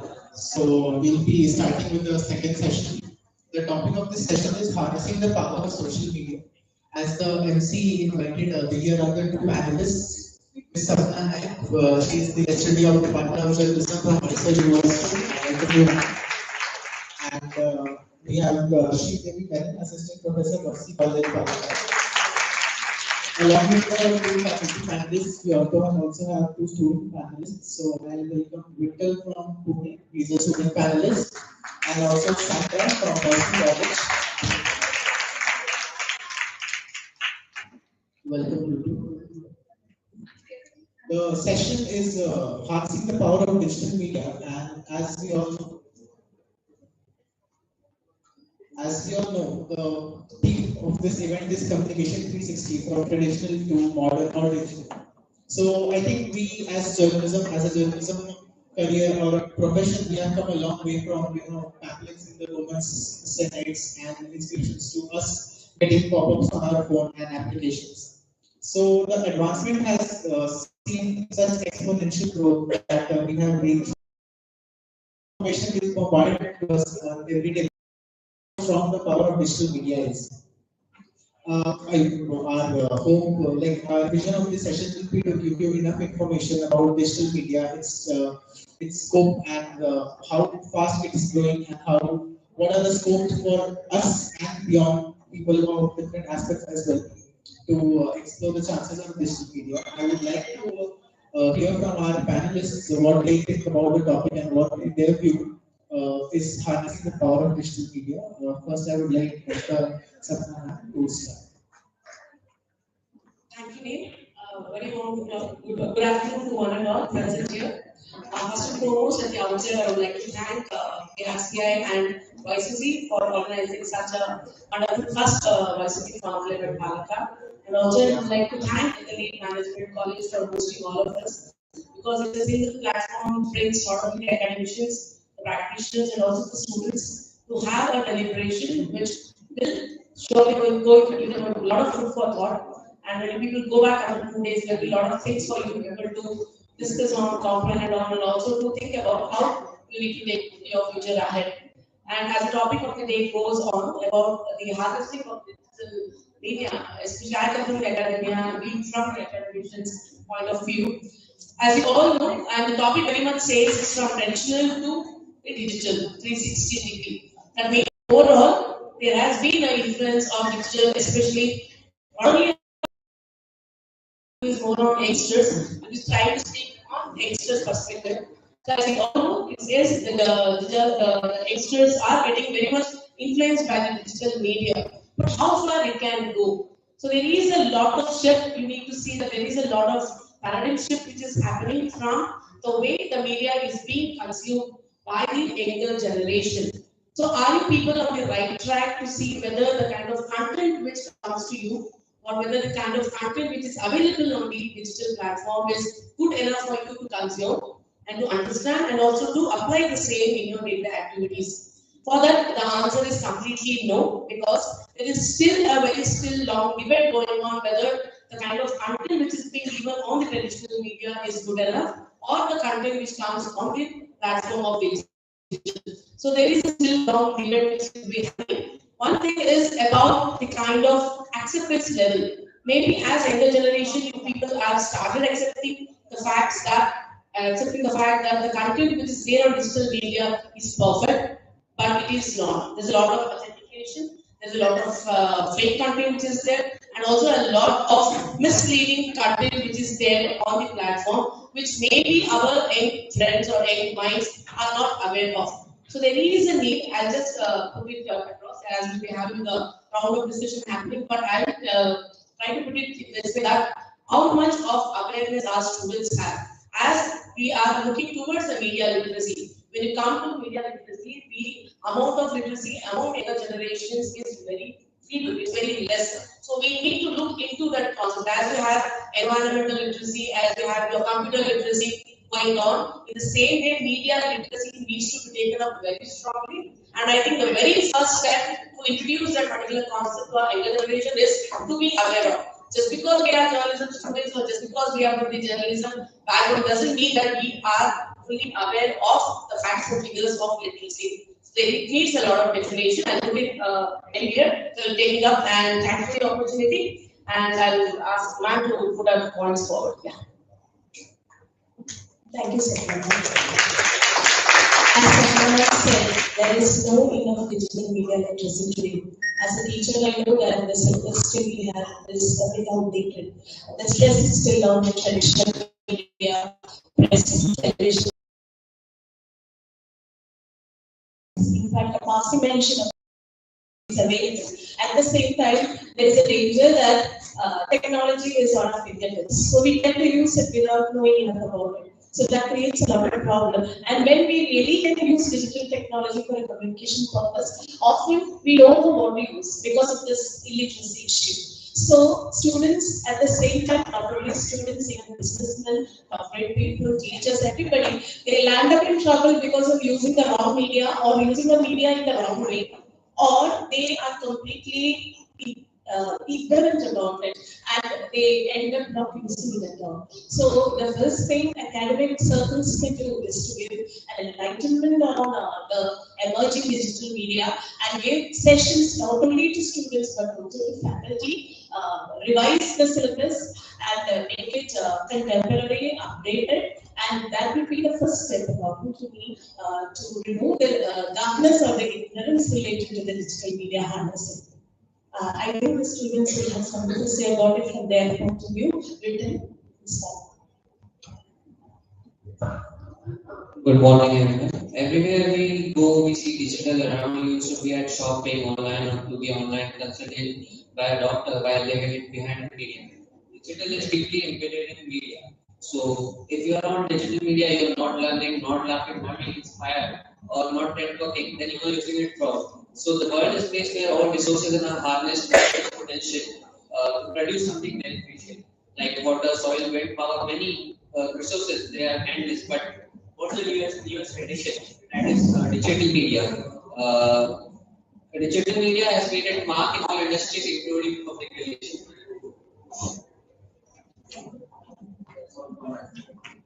So I would also like to know Sandra's view, because I think we are representing students here, and the talk has been surrounded around awareness and what content are you consuming on the internet.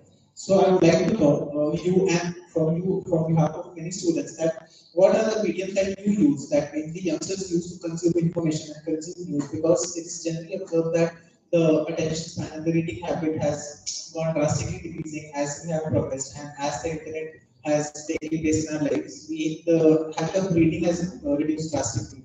And that's why we have seen so many news applications and so many news channels going digital. So what do you think is your primary source of news consumption on digital media or not on digital media? Can you throw that on? Hi everyone.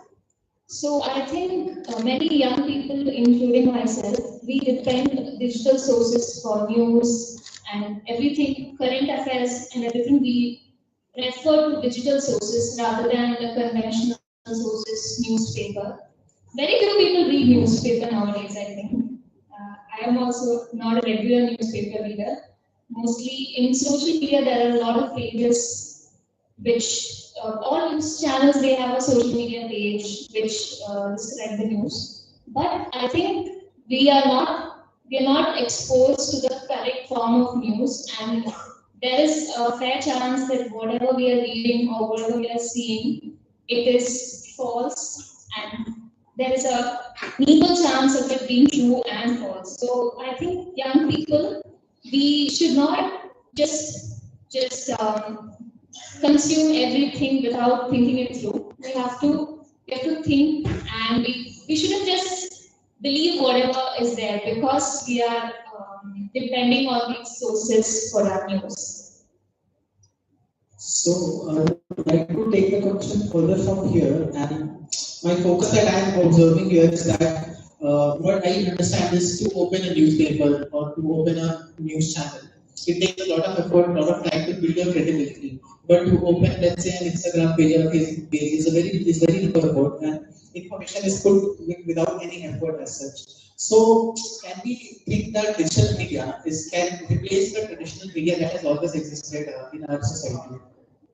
Thank you, Nick. But before I answer your question, I would like to take the thread from what she mentioned, that one of the important aspects why younger generations are getting more into the digital media is because of the convenience. And that's one thing what I would like to say. At the same time, what has happened here is we are consumers. What you think about when it comes to digital media, the people are the users, they produce the content, at the same time they are the consumers. So prosumers, that means you produce the news as well as the people who consume the news also. At the same time, as majority of the people, though they don't have a proper knowledge or maybe a proper kind of a training to what journalism is all about. So we used to think that journalism is a very professional kind of a course. Now everybody can say, everybody can read, everybody can write. The only thing is you can use the social media or the platforms as a tool. But how far this tool is being used as a change maker, how far people are using it in a constructive manner for society, that also needs to be questioned.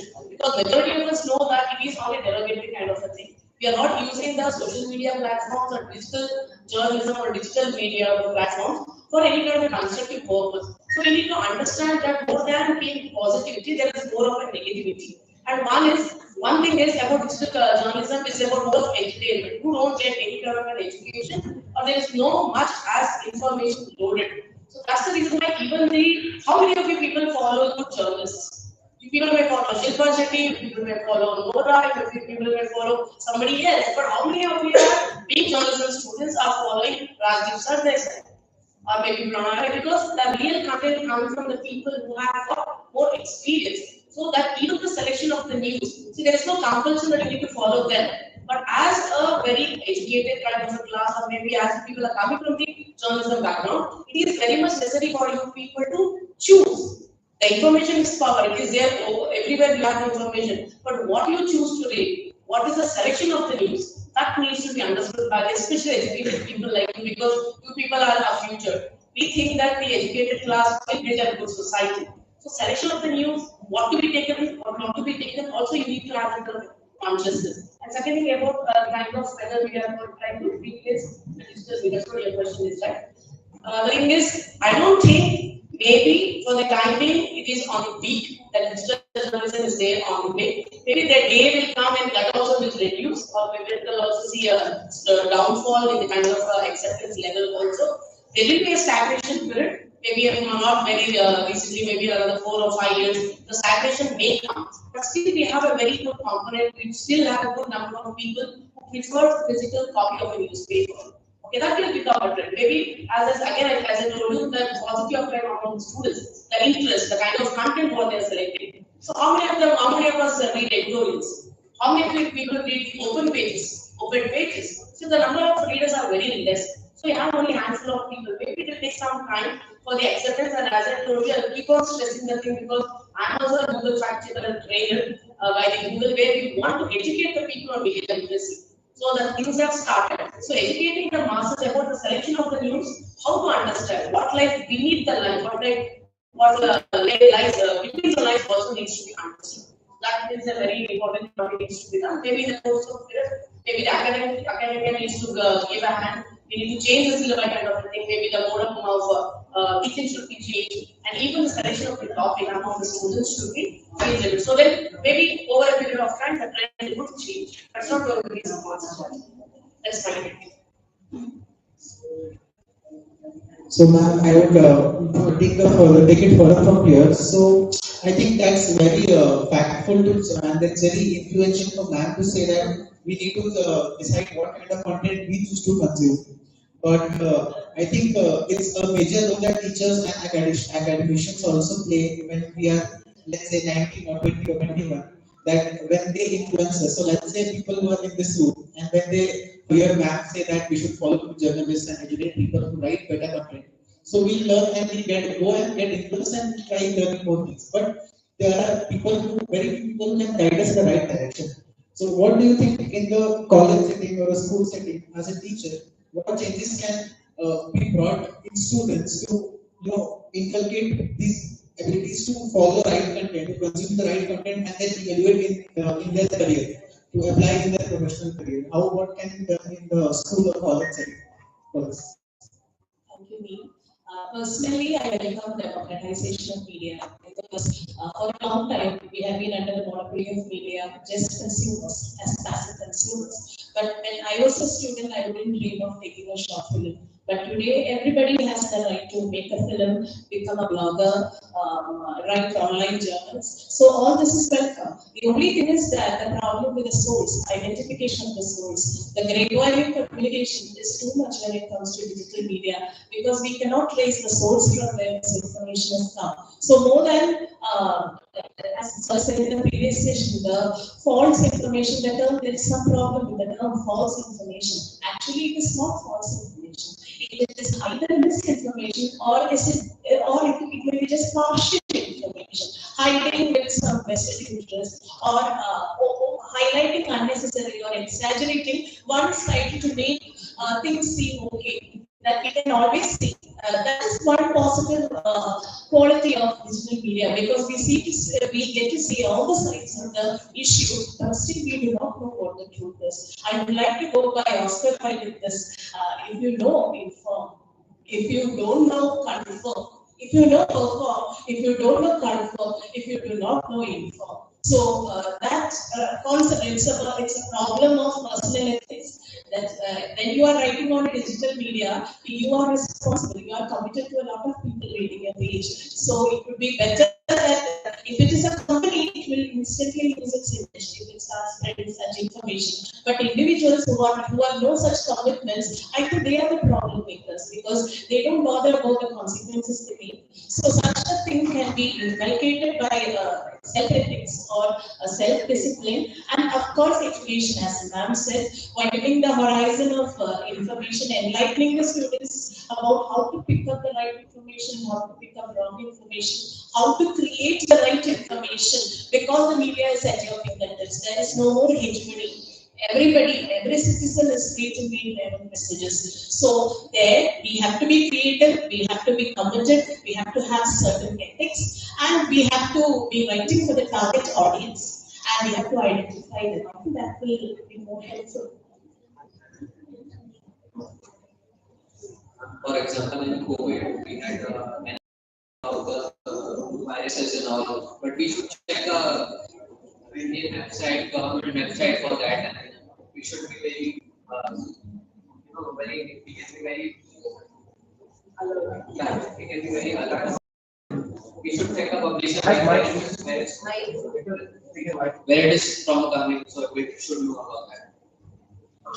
I'd like to add to what you said. Yes, during COVID, that was the period where there was a peak of misinformation and disinformation which was spreading. That was when the Google pitched it and they came up with a lot of fact check concept where the collection of the public, especially to bring them back on the track, was being done. But apart from that, there were many fact checkers now. So for the journalism students here, it's not only the reporting, editing, or the blogging, or people can look into it. Nowadays, there is one more option for you people to become fact checkers. Whether it is an electronic media or an ad agency or a newspaper, today there is a lot of posts which is being created exclusively for fact checkers. The main intention is there are many softwares, there are many apps which are being founded. Like we have Pradeep Singh's Alt News is there, then we've got Boom Live is there. So they are all the fact checkers. So I think students of journalism need to take it up forward. I know creating this kind of awareness among the public would be a very difficult thing,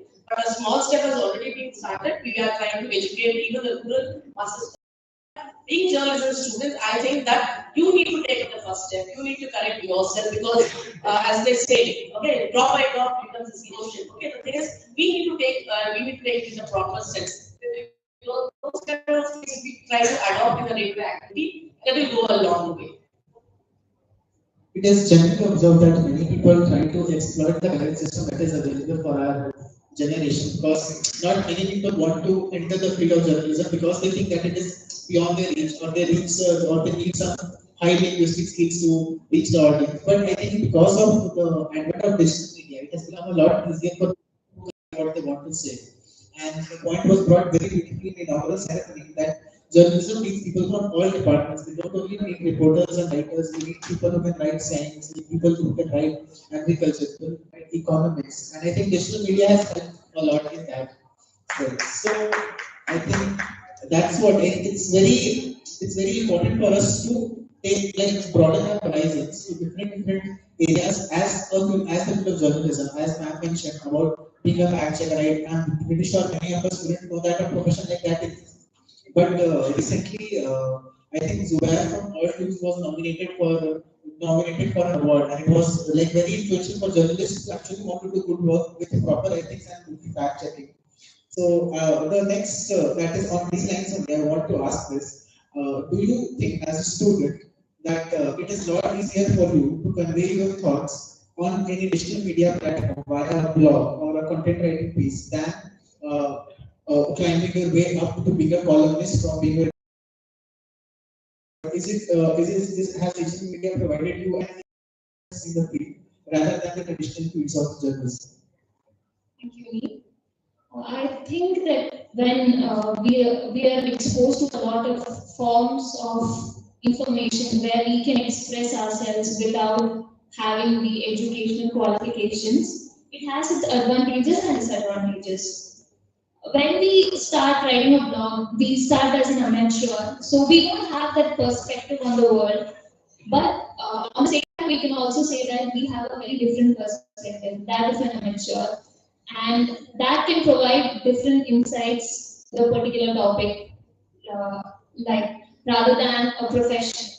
So I think it is a very advantageous situation now that we can express ourselves using blogs, or now we can start YouTube channels. It's very inexpensive also, and if we are creative enough, we can use it in a lot of fruitful ways.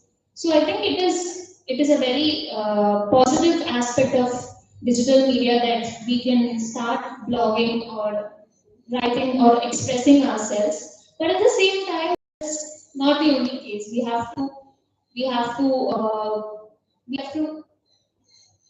um, yeah, we have to differentiate between that amateur's writing and the professional's writing, because there is a difference in that. Yeah, that's what I think.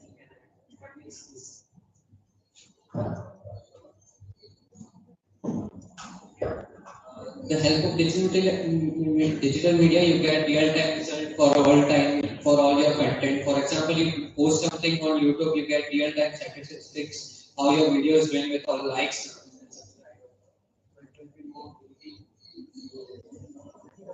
I think not that's all. I think what she meant and what you also emphasized was that it is a learning process, it's a constant learning process. No one can say that I'm a top journalist. It's not. You never were always a student of a subject. You never, you can never claim to know everything. So I think it's a constant learning process of you starting from an amateur and becoming a specialist, but still have that tendency to learn something new every single day. I think that's what requires a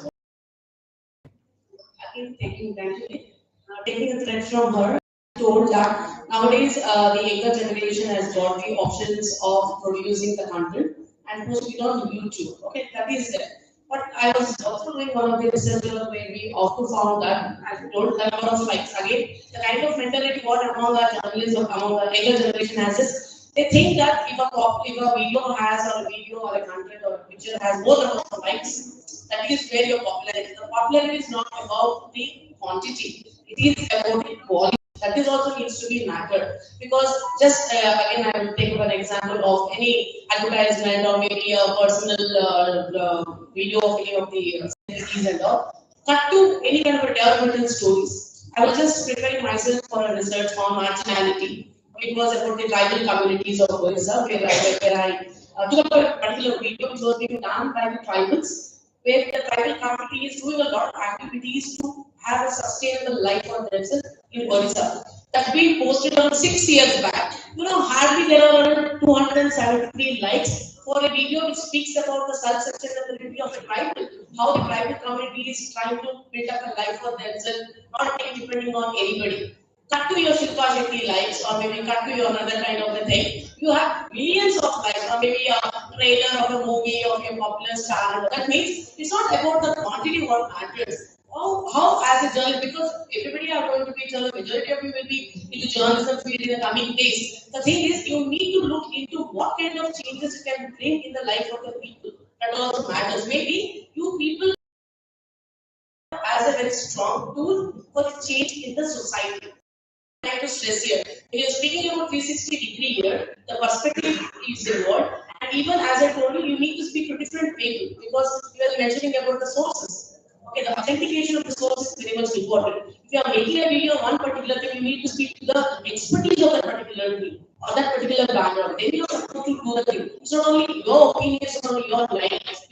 In the video. So the thing is here, you can use the digital platforms for a change in the society as journalism. So that would be the biggest contribution what people can do. And we call upon everybody here, or maybe a blogger, maybe a blogger here, or maybe a writer, anybody for that matter, see that what you can do for the society. Rather than getting likes, rather than getting your comments, that will follow. Once you become an expert, the things will follow. But you can't change the whole society. I keep telling them the same thing in the class. I can't change the whole department, but at least the change in 2 to 3 people. Okay, like Ravish does, ever TV. Okay, he keeps doing the reporting on agriculture, he keeps doing the reporting on farm. He had to quit because he thinks that no longer he wants to stay with NTV because the management has changed. So there's no freedom for him to work when it comes to the environmental aspect, because the channel has become more of commercialized. So that kind of gut individuals should have that, because journalism is a kind of dedication. I am here to bring about a change in the society. At least 2-3 people, at least the life of a community. So that is where the value of journalism lies. If you use this particular digital tool for these kind of component, I think that will be a win-win situation. If not, will be no more commercialized kind of a journalist. So that's my take on this. There is one thing that I want everyone to pick their views on, starting from you, ma'am. What ma'am mentioned, commercialization of news and us wanting to change lives. Let's say I cover a news story that says about story of a woman in UP and her conditions and her people are suffering a lot. But that story wouldn't reach to as many people as it did reach if I mention about Shah Rukh Khan's Pathaan movies.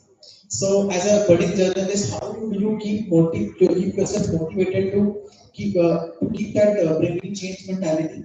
And when there is so much propaganda and commercialization involved, how do you not deviate from the track that it shows? As every one of us right now, no one wants to cover stories of Deepika Padukone going to gym or any kind of things, but that's what attracts people, right?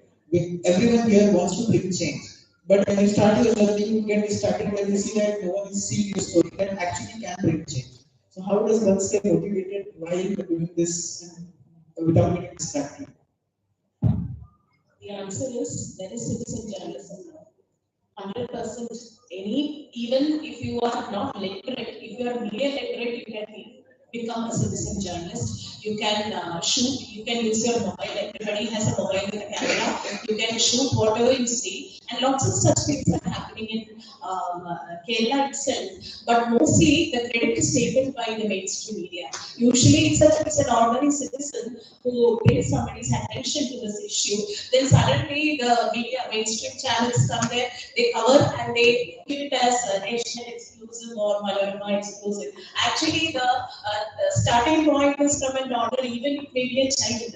So it is that child's social commitment that has given rise to the story. So the first thing is a social commitment. Second is the use of media in a proper way, make the best out of citizen journalism. And if you have a Facebook page, use it for highlighting that. What you have found out, as ma'am said, there are a lot of, you don't even have to go to the tribes. You can even go to the normal working class or the commoners who do not have a voice, women who do not have a voice, a girl who's teased on the public road. You can even bring that. If you have a mobile, you can easily bring that. And the only thing is that then you don't even have to go behind the police. You can post it instantly and it will be taken care of. That is at least not taken care of legally, at least a lot of human crime will be there and it will restrain similar incidents. So during the emergency times, there was only development in journalism because all the other press was stopped. It was a dark age of the press. So that development in journalism can be rebound through the digital technology. That will help a lot of farmers, that will help a lot of entrepreneurs in rural areas, that will help the tribal issues come to the forefront, that will help ordinary students get access to so-called reputed educational institutions. That is the issue. Many students do not know how to go about. It is not just money. Many institutions offer scholarships, but most students are not aware of that. So all these things can be done using harnessing the digital technology. Only thing is that you must be ready to become a citizen journalist. Even if you don't call yourself, anybody can become. Use your social media for such things, and I don't think you need to do anything else other than that. The rest media will take care of because media is very efficient in that way. Thank you. Your views on my question and even what Max said. Yes, as she told, nowadays I'm seeing it from a different perspective. As Mandy mentioned about the kind of constructive way what we can do, but what has happened in the regular social media platforms is the kind of user-generated content, what we call as a UGC. You look into the comments of the people. If one particular issue is being stated or it's being discussed, it's being seen from different perspectives. I appreciate that because in a democracy you need to have this kind of differences.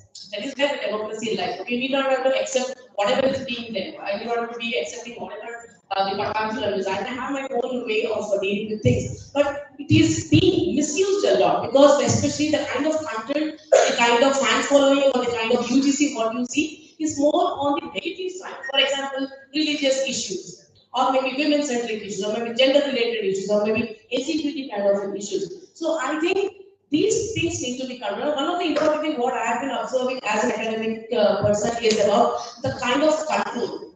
The law in the country needs to be tightened up a lot because yes, it's a very good tool. The people have their voice because every news can't be read in the newspaper. Everybody's issue can't be read in the television tomorrow morning. So that's the reason why you're using social media and you're trying to put your mind out, you're trying to speak your mind out, well and good, fine. But the thing is, it needs to be controlled. But being a democratic country, you can't control that particular thing because they are, you know, how freedom of speech and expression is all about. But I think somewhere government has to pitch in. Or maybe I told you about the media literacy part of it, or maybe there may be some kind of a controlling agency, like we have Press Council of India. Whenever the paper does something wrong, we have a Press Council of India. Or maybe we have NBA, National Broadcasting Association. Whenever something goes wrong on television, you have that. So the same way, maybe a government has to think on that level also. Because a person, we have the cyber security law, we do have this IT laws and all, but which are very minimal. Maybe a person will pay a fine of around 500 or 10,000 rupees, and he or she is scot-free. So just think about the kind of illegal activities which are happening. Fishing is happening. Okay, the kind of bowling is happening, the names are happening. Okay, a lot of things are happening. Even the women are getting very scared also. So I think there is a need for the government also to take into consideration the law related to the cyber. I mean, the digital journalism, yes, as an academic, we can teach, but what laws? We need to tell them not only the responsibilities of the journalists or the people who are using it, but if you do something wrong, there are many people who are using this particular medium only to spread hatred, only to spread some kind of false information, which is going to harm some other community. Some group of people are getting very much affected. A lot of suicides are happening. So I think there needs to be a check in terms of law also. That needs to be taken forward. And that's the reason I'm just trying to give a call to these younger generations that speak about those kind of things. Speak in your Instagram, speak in your Twitter account, or maybe speak about these kind of law. Why? Because you're the younger generation. You are going to stay for another 40, 50 years.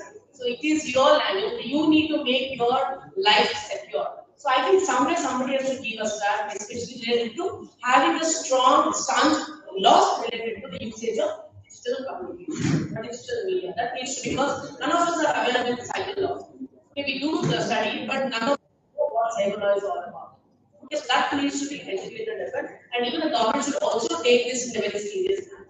Like we can't be a communist country like China, can't be a communist country like Russia, because they're democratic. But in the name of democracy, misusing the social media to bring their hatred, to break the I write something against somebody, I become an activist in the very next moment. The people will start studying my reports or something, okay, call it this, that, and that. I'm here to speak my mind. So how free am I to say what's wrong done by the government is wrong, what is acceptable is acceptable. So that kind of deliberation should happen from the education. So you please use these kind of media for discussing more relevant issues like this, which can bring in a change for a better.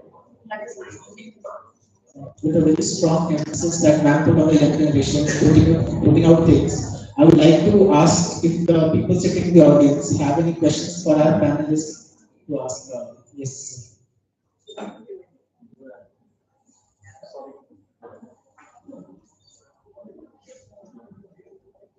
Yeah, forget what Sapna and Chennai have been emphasizing. I definitely go with the thought, that there needs to be restrictions. There needs to be stringent laws stating, at least, mention the source of information, which traditional media meticulously does, which is not there in digital media at all. You don't know who has quoted what at what point of time. Tomorrow, nobody can be, you can't point a finger at anyone. So, especially during COVID time, this was very visible. That, a lot of misinformation is pointed out. So, if there's any way of, in fact, I would invite the comments from all of you. If there's any way of inviting the source, or emphasizing that the source needs to be revealed even in digital media, that could probably solve a lot of. I would like to know your take on that. Yeah. And it's understood that digital media is being consumed much more than traditional media. Youngsters don't read papers. We can't insist that they should get back to dailies. So traditional media, digital media is the answer. How do we make it better? Is the question.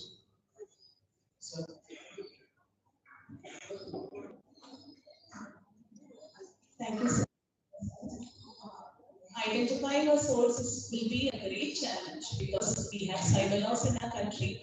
But whom should it be addressed? That is, if anybody can write online, write digitally, what should come under the purvey of the boundary of law, and what type of news? For example, if I am writing about the party I hosted yesterday, even if it is my cousin writing in my name, it's not going to make an issue. But if it is about a problem that is going to have national concerns or going to affect a certain group of people, then definitely there must be some source. But the greatest problem we have, not only in our country, every country is like that, because there is a lot of information overload. You cannot completely blame the government also. There are a lot of challenges. Only when a crime is committed, the cyber police will be behind them. They will track their phone calls. They will hack their WhatsApp, and they will find out. But it is not possible with the huge population we have in India, and it is going to be a great challenge.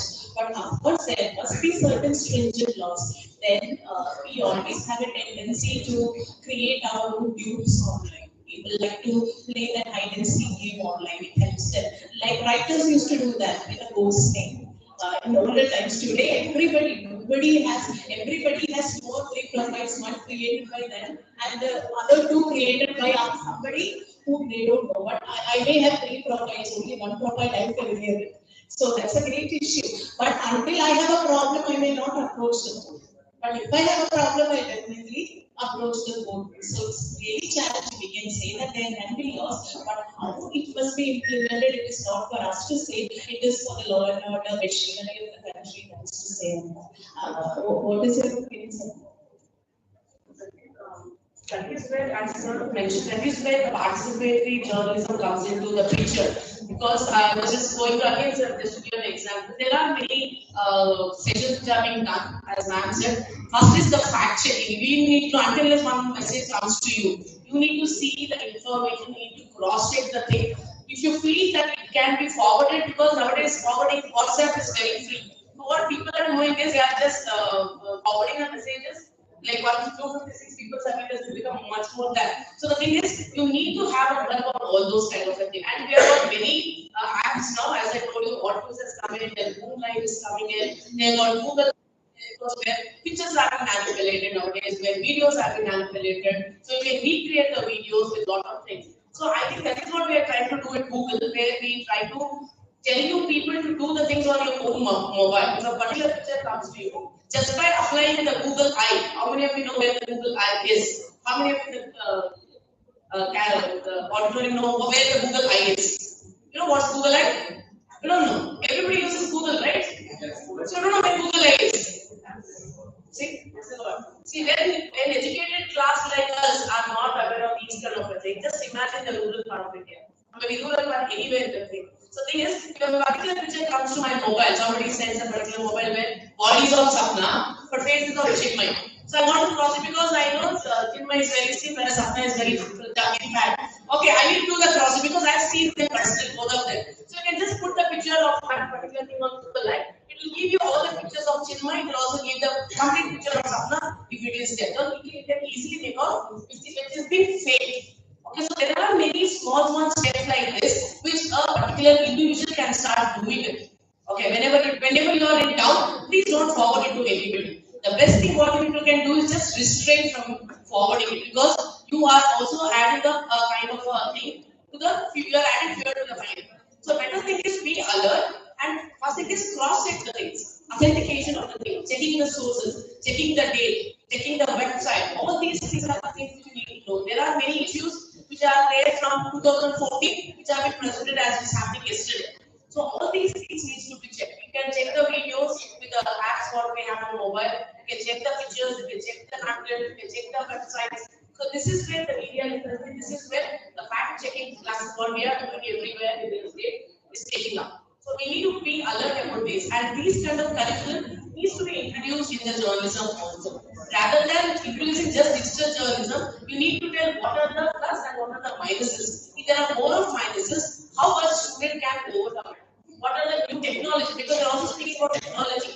Technology is like a two-sided sword. Okay, if you use it properly, fine. If you don't use it, you're going to cut yourself. So you need to be very alert. So as journalism students, one is keep yourself alert, to keep updating yourself with technology and to see where this technology can be used at the right point of time. So that needs to be done. And that you have to take up a call and think that because we are all responsible citizens, you have a social responsibility on you. See to it that people check it out properly. And as a third note, there are many acts which needs to be taken up. And I think even the curriculum has been outdated. So we teachers also need to be updated.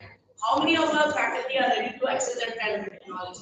Students feel that there is a long gap between them and us. Okay, there are many less number of faculty who are updating themselves. There is also a need from both the sides. I should be updated so that I can teach my students. It's like a vice versa. It's like a new kind of a thing. So I think alertness among the students is what is being needed, and even the law has to be little bit stringent. That is really the problem. So, after closing it for the second seminar, I would like us to can you like the difference between a news story and content? And content. Now we have only content. Yes. We don't have news stories on digital media.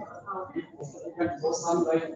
So you would have seen Gboard just yesterday, Gpass something. You go to that. Oh, it is an artificial intelligence. I can just put it in the book. It is an artificial intelligence. Now, the student or the journalist need not have to write anything. I'm just sending you a single line.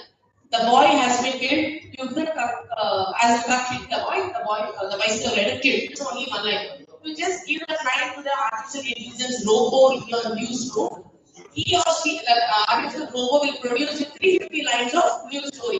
That means the critical thinking of the reporter is also gone. So there is no need of you to sit in the thing. There is a Gpass which has been introduced just 3 days back. Okay, that is a new technology. You just have to give a one-liner.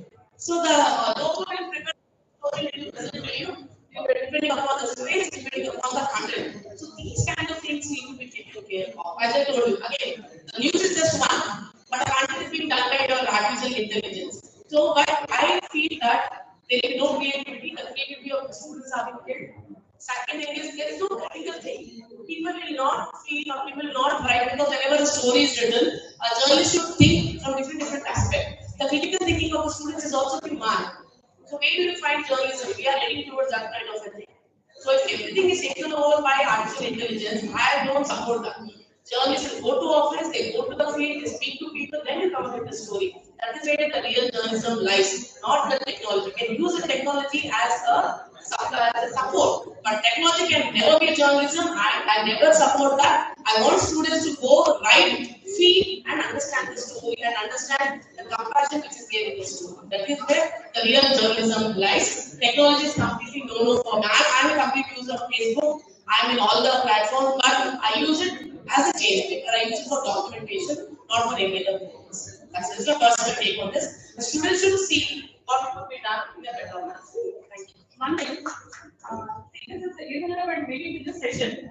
So the more the addiction and excessive usage is bringing a lot of tension, frustrations, and people are losing the span of learning and the thought processing in the human touch. So what is that fine line we are going to draw this? Just my instance.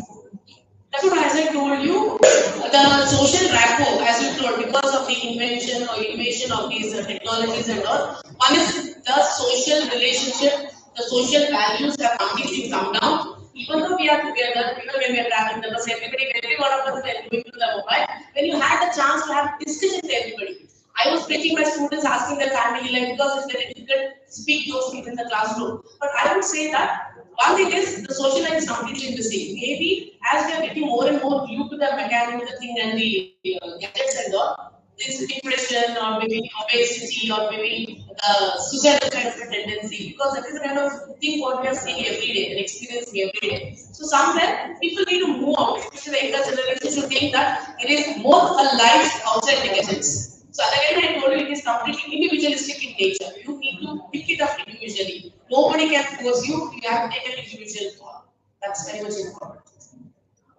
I would like to add something to this. The mental health. She talked about the mental health. The mental health situation of India is extremely bad nowadays because of the overuse of technology. To cite a recent thing, all the students sitting here, they have braved a lot of things to come here today, because the first thing is the inner inhibition, whether to stay with the mobile for 2 days at home or whether to come here.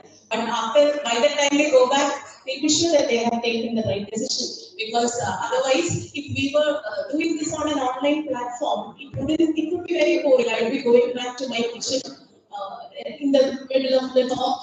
Now, nobody would be listening. But now there is a real human bond. Communication is about human beings. Even if you're talking on Skype, the difference between talking to a person on Skype and talking to a person directly, sitting like this, talking, answering questions, that's totally different. But once you get addicted to it, there's nothing to replace it. The thing is now students are not given such exposure, especially the COVID pandemic has helped them only to get glued to this device. The classes are there, the doctor is there, the pandit is there, even religion is there, school is there, everything is inside that. Now we are slowly getting out of that. We can see the changes, teachers in colleges, and let such events be beginning for that.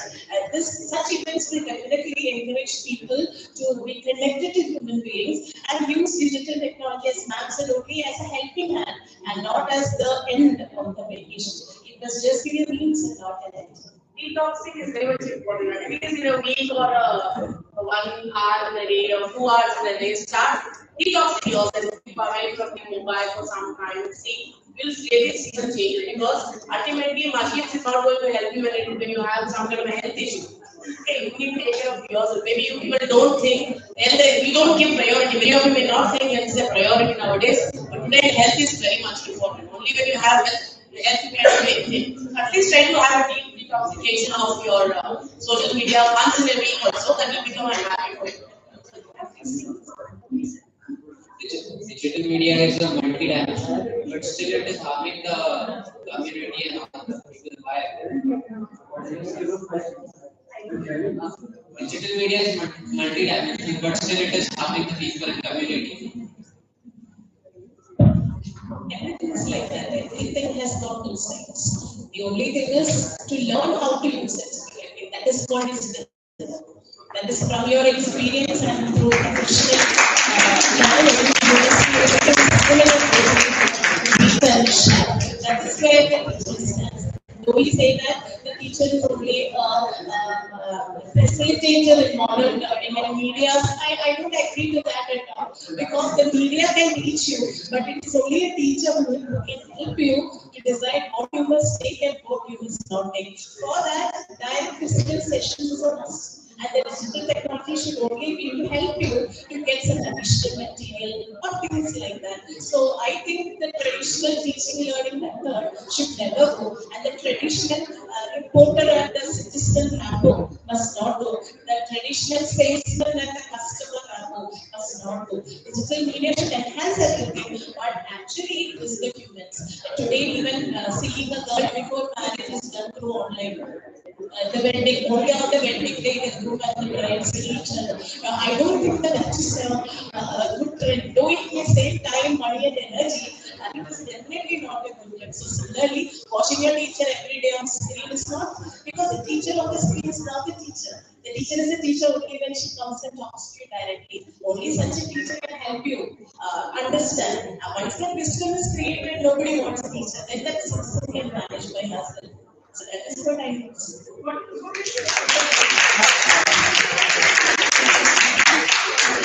Before the COVID times, we were not well acquainted with all these multidimensional aspects of technology. And after that, our attention span has reduced very much. After we sit in class for an hour and we start feeling very restless. That is what we have all been experiencing after this post-COVID shift. And this traditional teacher-student experience that imparts a lot of knowledge, and it also helps develop a person's character, all aspects of the person. If you're just sitting in front of a computer screen, you're just listening to the class. That also you can't say that you are listening completely. You can just switch off the video and you can go somewhere. We all have done that in classrooms. But when this live classroom experience is coming, I believe and I think all of us agree that it helps develop us and our personality. Only that traditional teaching environment can provide us with that. That's what I believe. I think that is what for short-term convenience we shouldn't have long-term impact. So I have a question for the students. yes. Okay, so my question is particularly to both the students. The session spoke about harnessing the power of digital media. Now, in simple sense, it means channelizing the resources or utilizing the power of a particular thing to the best of its abilities. You being the you, right, and being connected with digital world so much, pre-COVID era, post-COVID era, do you think the youth has actually garnered the power of digital media? If yes, how? If not, where does it land? I hope you got my question. क्या आप लोगों ने अच्छी तरह से digital media को use किया है? अगर हाँ, तो कैसे? अगर नहीं, तो कहाँ चूक हुई है?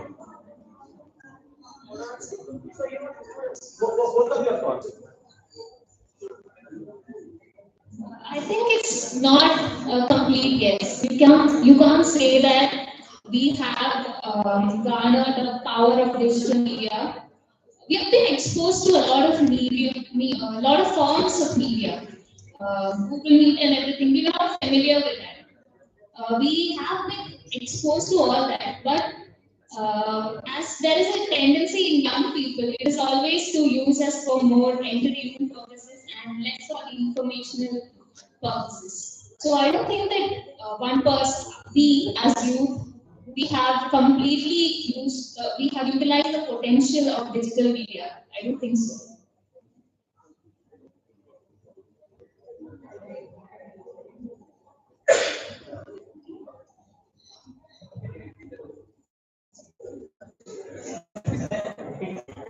So the question is, as the youth analyze the digital media properly, if yes, how? If not, where does the youth land?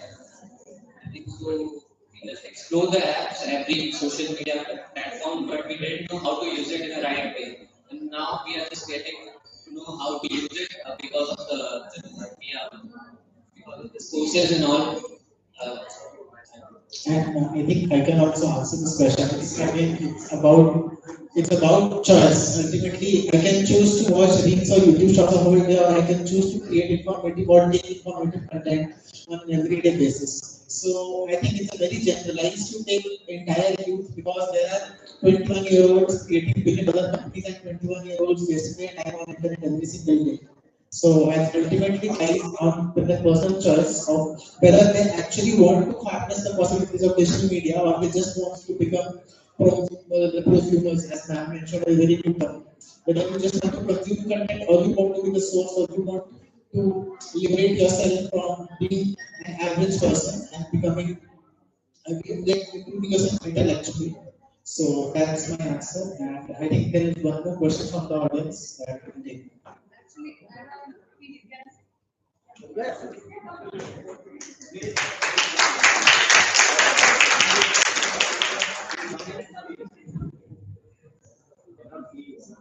So I was saving these questions for 1 hour.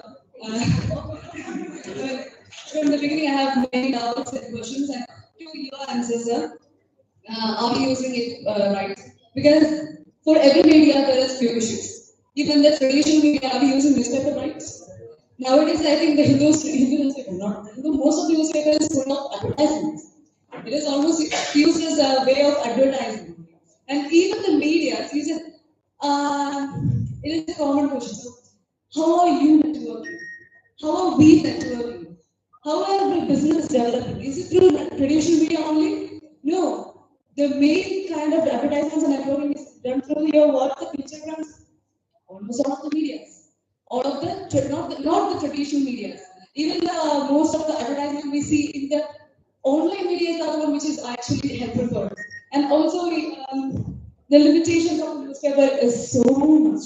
Actually, if you are yes, I am not reading the traditional newspapers because we get the notes of what is going on around within 5 minutes of the happening. We don't need to wait for 24 hours for the print media or any kinds of these things. Even that nowadays when the wedding is happening, we are not sending pamphlets to their families anymore. We are sending it through WhatsApp and Instagrams. Who needs traditional media when there is a major help of this kind of media? One. And second thing about the popularity, the popular people and the tribal people that you said. The question I have to ask is, celebrities are saying, yes, ma'am. After humans are social beings, of course we have to connect. We have to connect, but are we going to develop or grow with just a traditional media? It was not possible. I knew about this YCC National Conclave through WhatsApp, not traditional media.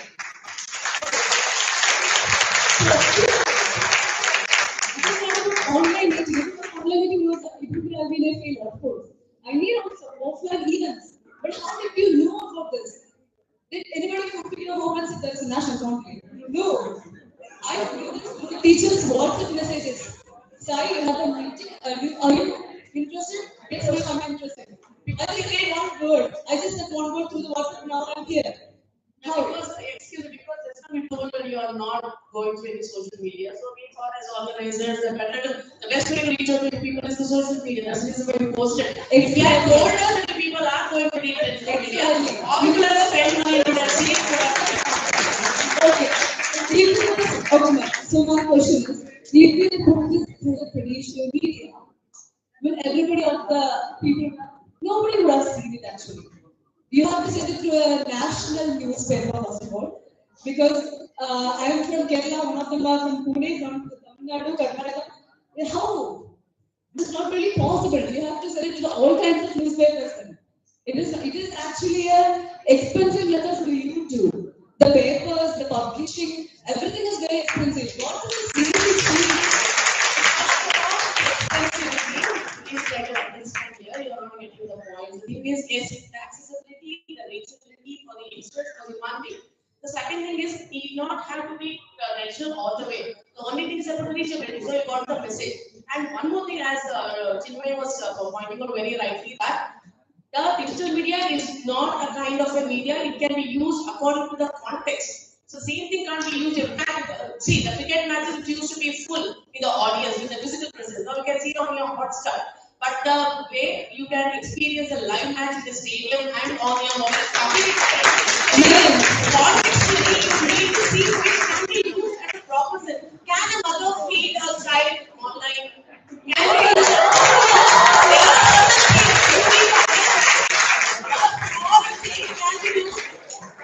are happening in India. As you mentioned, that marriages are happening online. Have you seen how many divorces are happening? now we are losing the topic. I wanted to have media is not going to be everywhere. It needs to be used in a very proper manner. For what Information dissemination is one aspect of all that. We want to depend on this.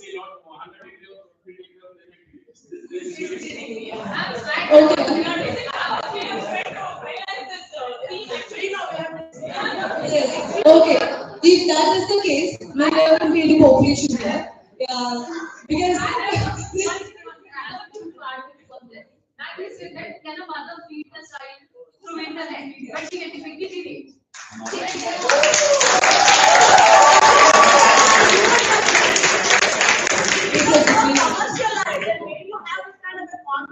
It's like that of a mother.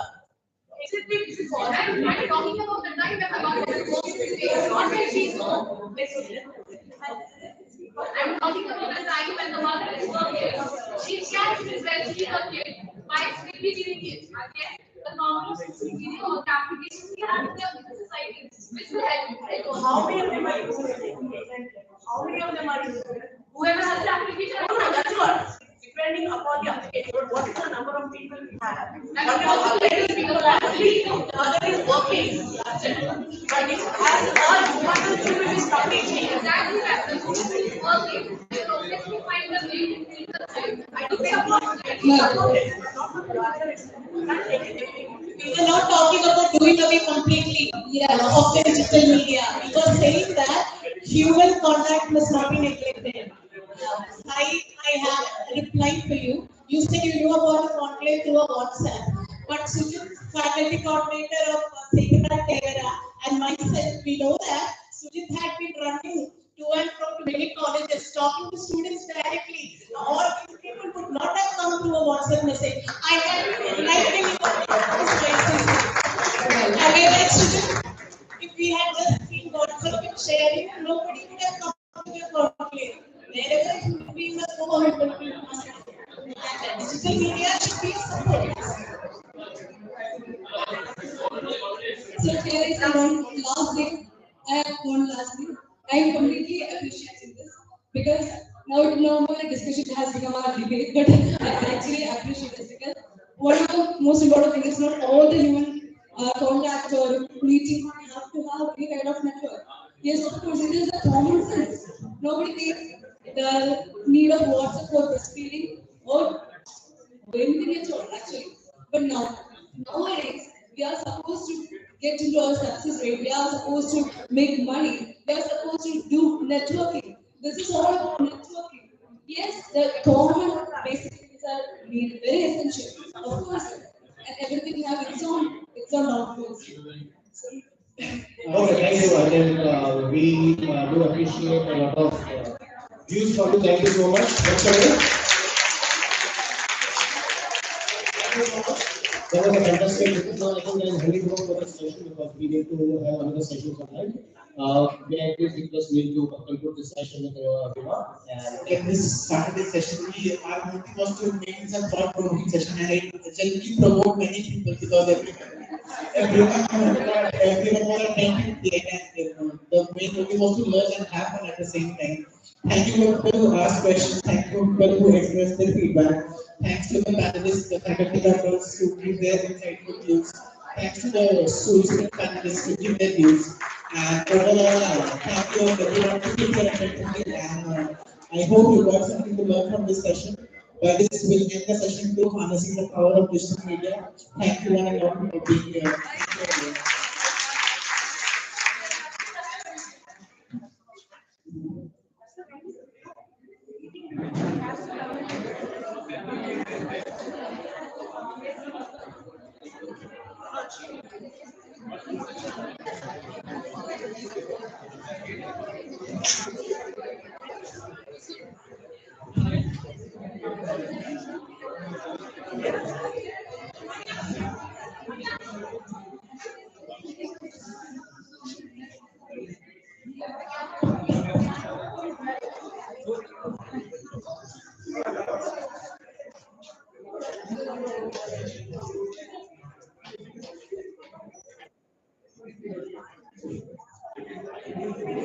So I welcome Professor Ananda Mehta to give a brief description about tomorrow's session. Okay, kindly sit down, students. This is something interesting for you, those who are going out. Just 2 more minutes before you have your lunch.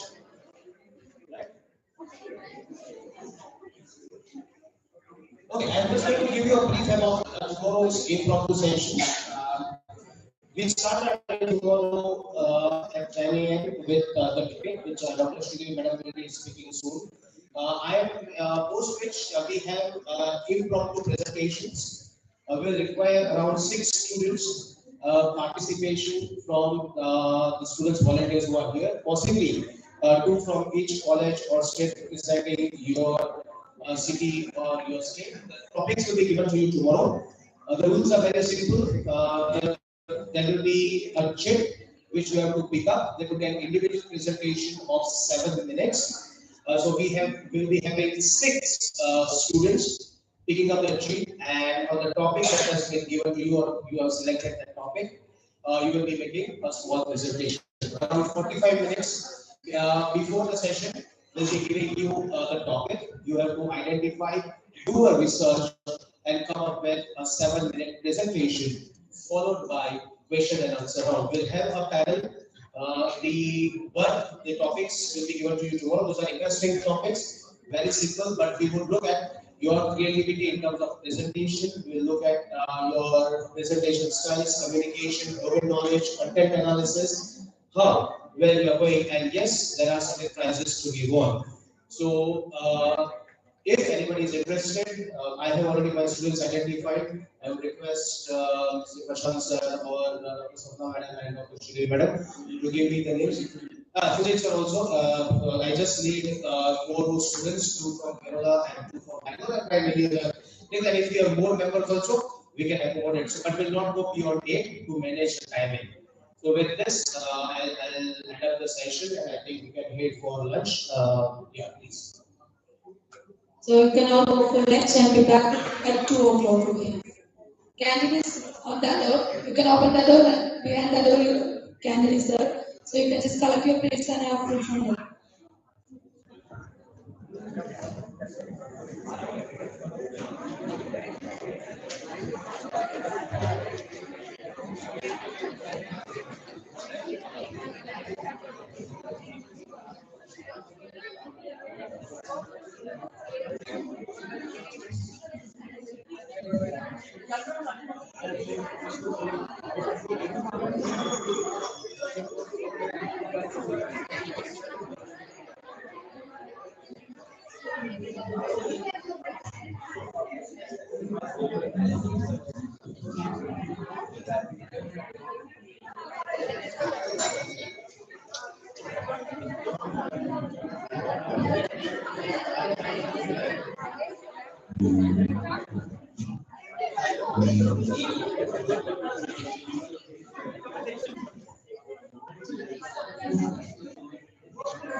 What is that?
Hello, ma'am. It's fantastic session. Thank you. So now we need one student. Dhanushri is